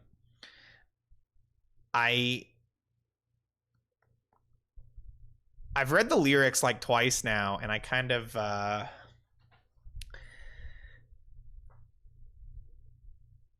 I have very conflicting views about the song. And I want to open up a conversation for a moment. If anybody else knows the song, if you want to go look up the lyrics, you can do so. Just trigger warning, there is a lot of transphobia on it. Now, it is a narrative thing. So the song is about Kendrick learning to accept his trans family members. And it's written partially from the perspective of his old self, like his ignorant old self, when he didn't understand the issue and he didn't think that he was being hateful, but he was doing things which indicated his ignorance and things which greatly offended his family members, and he used to not understand why. And then it's about him coming around and recognizing their humanity, and the reasons why they felt the ways that they did about him and his language, in a pretty profound way. And I will say one thing just to start, just to be positive in the beginning. I definitely highly appreciate Kendrick touching on the topic. Kendrick is somebody who tons of people listen to and will listen to. And to use his platform as releasing, the album that will be one of the most discussed and listened to albums of the entire year it comes out. My phone just slammed on the ground. To use that in the way to make a song like that with a trans positive message is something that I do respect.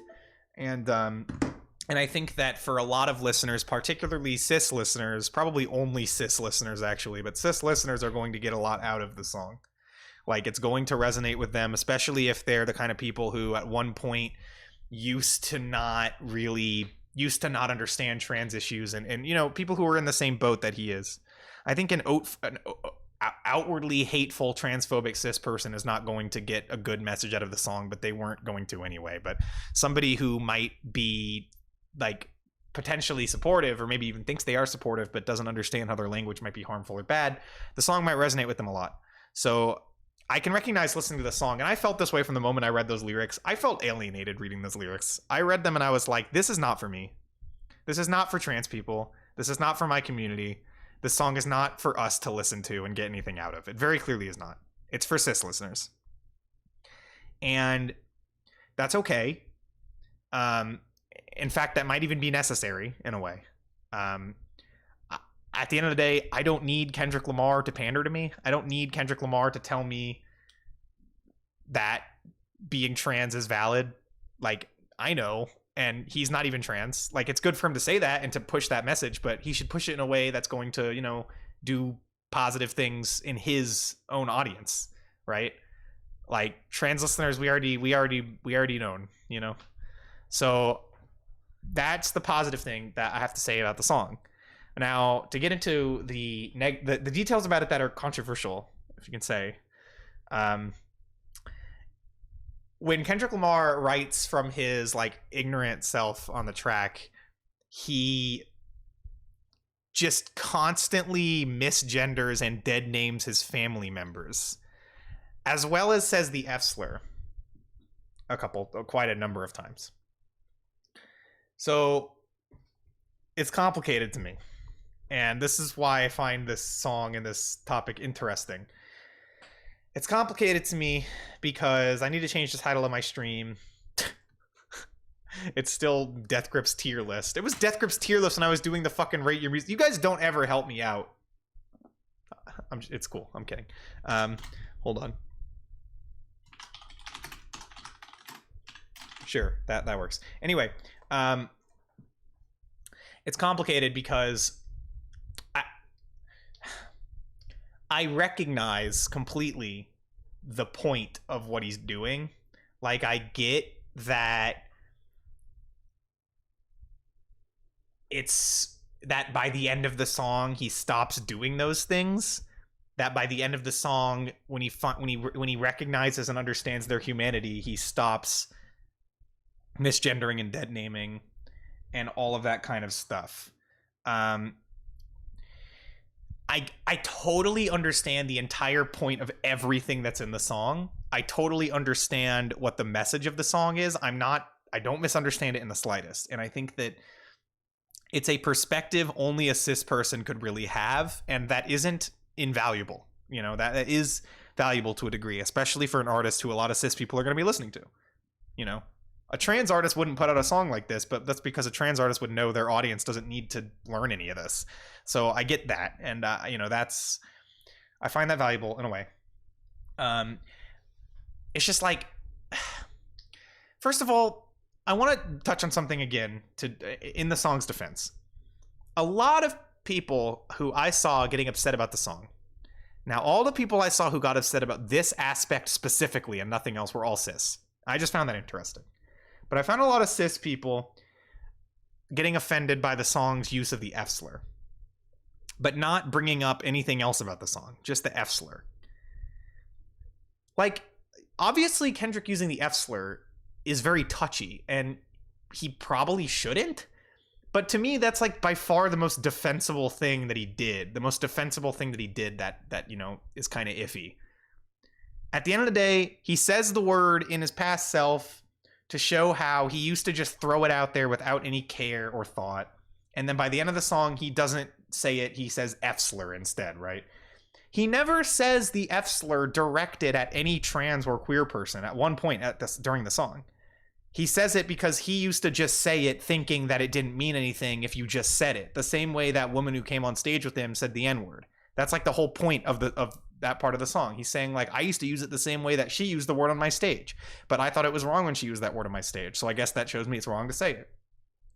You know, in him saying the word throughout the song to get that message across, personally, I'm just one trans person. I do not want to speak over anybody, and there's plenty of opinions that people can have about this. But personally, I found that defensible. I thought that was fine. But the dead naming and misgendering. Like, Kendrick's dead naming and misgendering real people. These are his real family members that he is artistically dead naming and misgendering. And that just feels so fucking wrong to me. Like, I can't get over the idea that...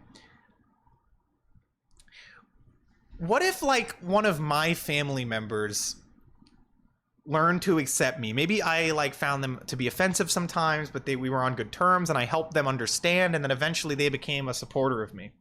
And then they went and made a song where, in order to prove a point, they spend half the song dead naming and misgendering me.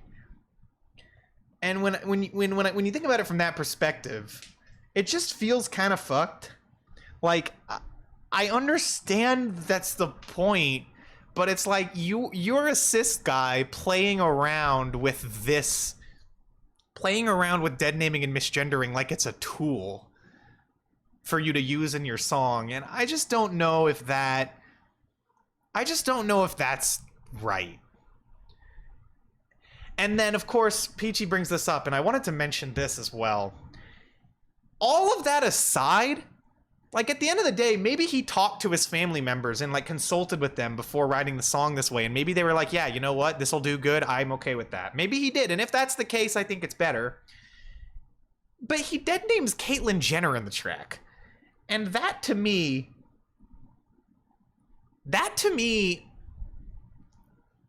was just wrong. That's just completely unjustified. I'm not sitting here with any love for Caitlyn Jenner or anything, to be clear. But Caitlyn Jenner had literally fucking nothing to do with this song. He was writing about his family members. While I understand that she's a very famous trans person, and the whole point of the line where he misgenders her is to reveal his ignorance at the time that, like, she was the only trans person he knew or whatever, why the hell would you dead name her in your song? There's just no justification for that at all, to me. That felt like the worst thing that he did in the song. I can't even, like, see a justification for that. And I can't even see a justification for it from the perspective of, well, this might resonate with cis listeners. Even from that perspective, I just don't see it. That was just wrong. And I don't... And it hurt the song for me reading the lyrics. And then we have the lyric, "My auntie is a man now," which, again... I mean, it is problematic. I guess it's about the misgendering thing, right? Because that is a line which... It's a very ignorant thing that people will say, and I think that's why he included it. Like, cis people will say things like that, like, oh, did she used to be a man, or stuff like that. Like, just bad trans etiquette. You never say that, right? And but it's like, that line is another aspect of the misgendering where I get the point, and that he's doing it to represent his ignorance in that situation, but it's just another place where he's misgendering his aunt, or his uncle, actually. It's his uncle. See, now I'm doing it because he always calls his uncle his aunt. Now I'm doing it. See how much of a disservice this does to his family members? I guess this is my point overall. That even now, like, the song is called Auntie Diaries. He's constantly calling his uncle his aunt, to the point where even I'm slipping up talking about it. Like, how do I think cis listeners are going to respond to that? And is that really going to help them, like...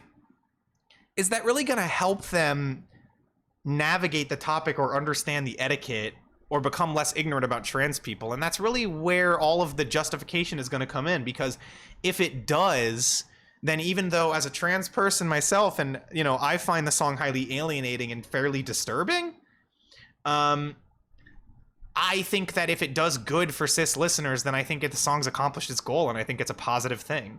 It's a good song to have in a popular hip-hop release, hands down, regardless, right? Like, he might have done it in an iffy way, and there might be aspects that he just shouldn't have done, but the fact that he did this is commendable, and I really do commend him for it. I genuinely do.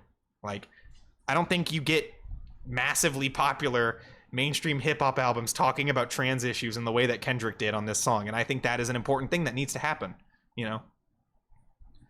We still have a long way to go, I think, with queer acceptance in hip-hop, but trans acceptance in hip-hop is like maybe the lowest of all things, and that is going to keep changing. And with an artist like Kendrick doing what he did here, I think that goes a long way. So I respect it.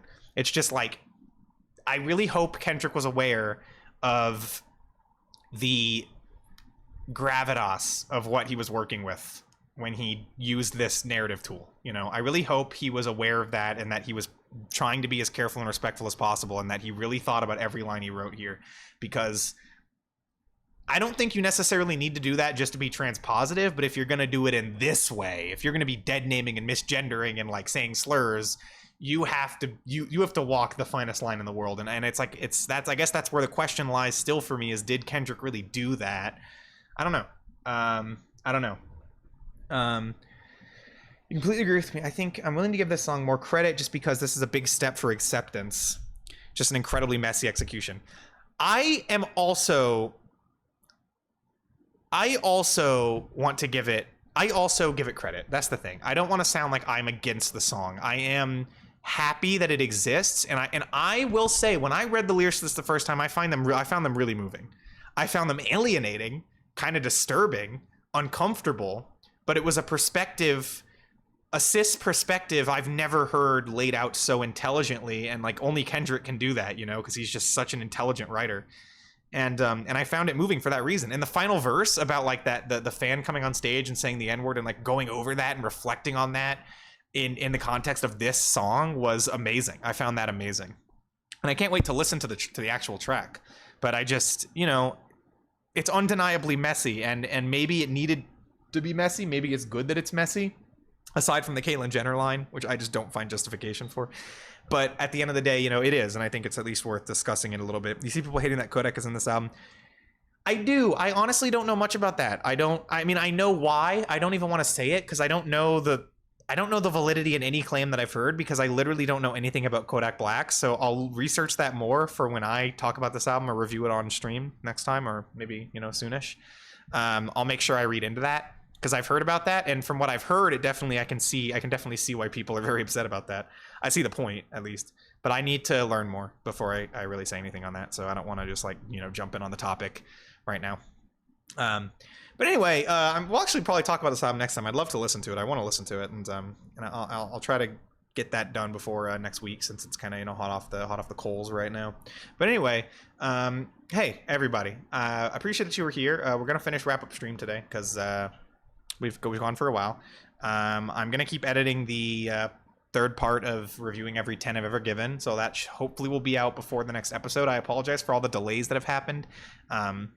My PC died, you know, so I couldn't really do anything about it, but I have replacement parts now. I have a new motherboard, I have new RAM, I have new CPU. It's running. It's running, and it's running quite well, and I'm only going to upgrade it more with time, so hopefully everything will get better from here. But PC's still slightly jank, that's true, but it's getting there. It's getting there, and it's working. That's the important thing. It's working like very smoothly. It's very nice. So I appreciate you all for being here. Thanks for showing up. Thanks for watching. I enjoyed this stream. I thought it was fun. Hopefully next stream will be a little bit more put together. I do still have some big ideas for streams. I'm just trying to save them because I have so many fucking videos to edit for the channel that I don't want to just like keep doing things that I need to like make videos of, you know what I mean? But we'll figure it out, okay? Love you all. Thanks for being here. I will see you next stream, and thanks for all your support, and I'll see you around.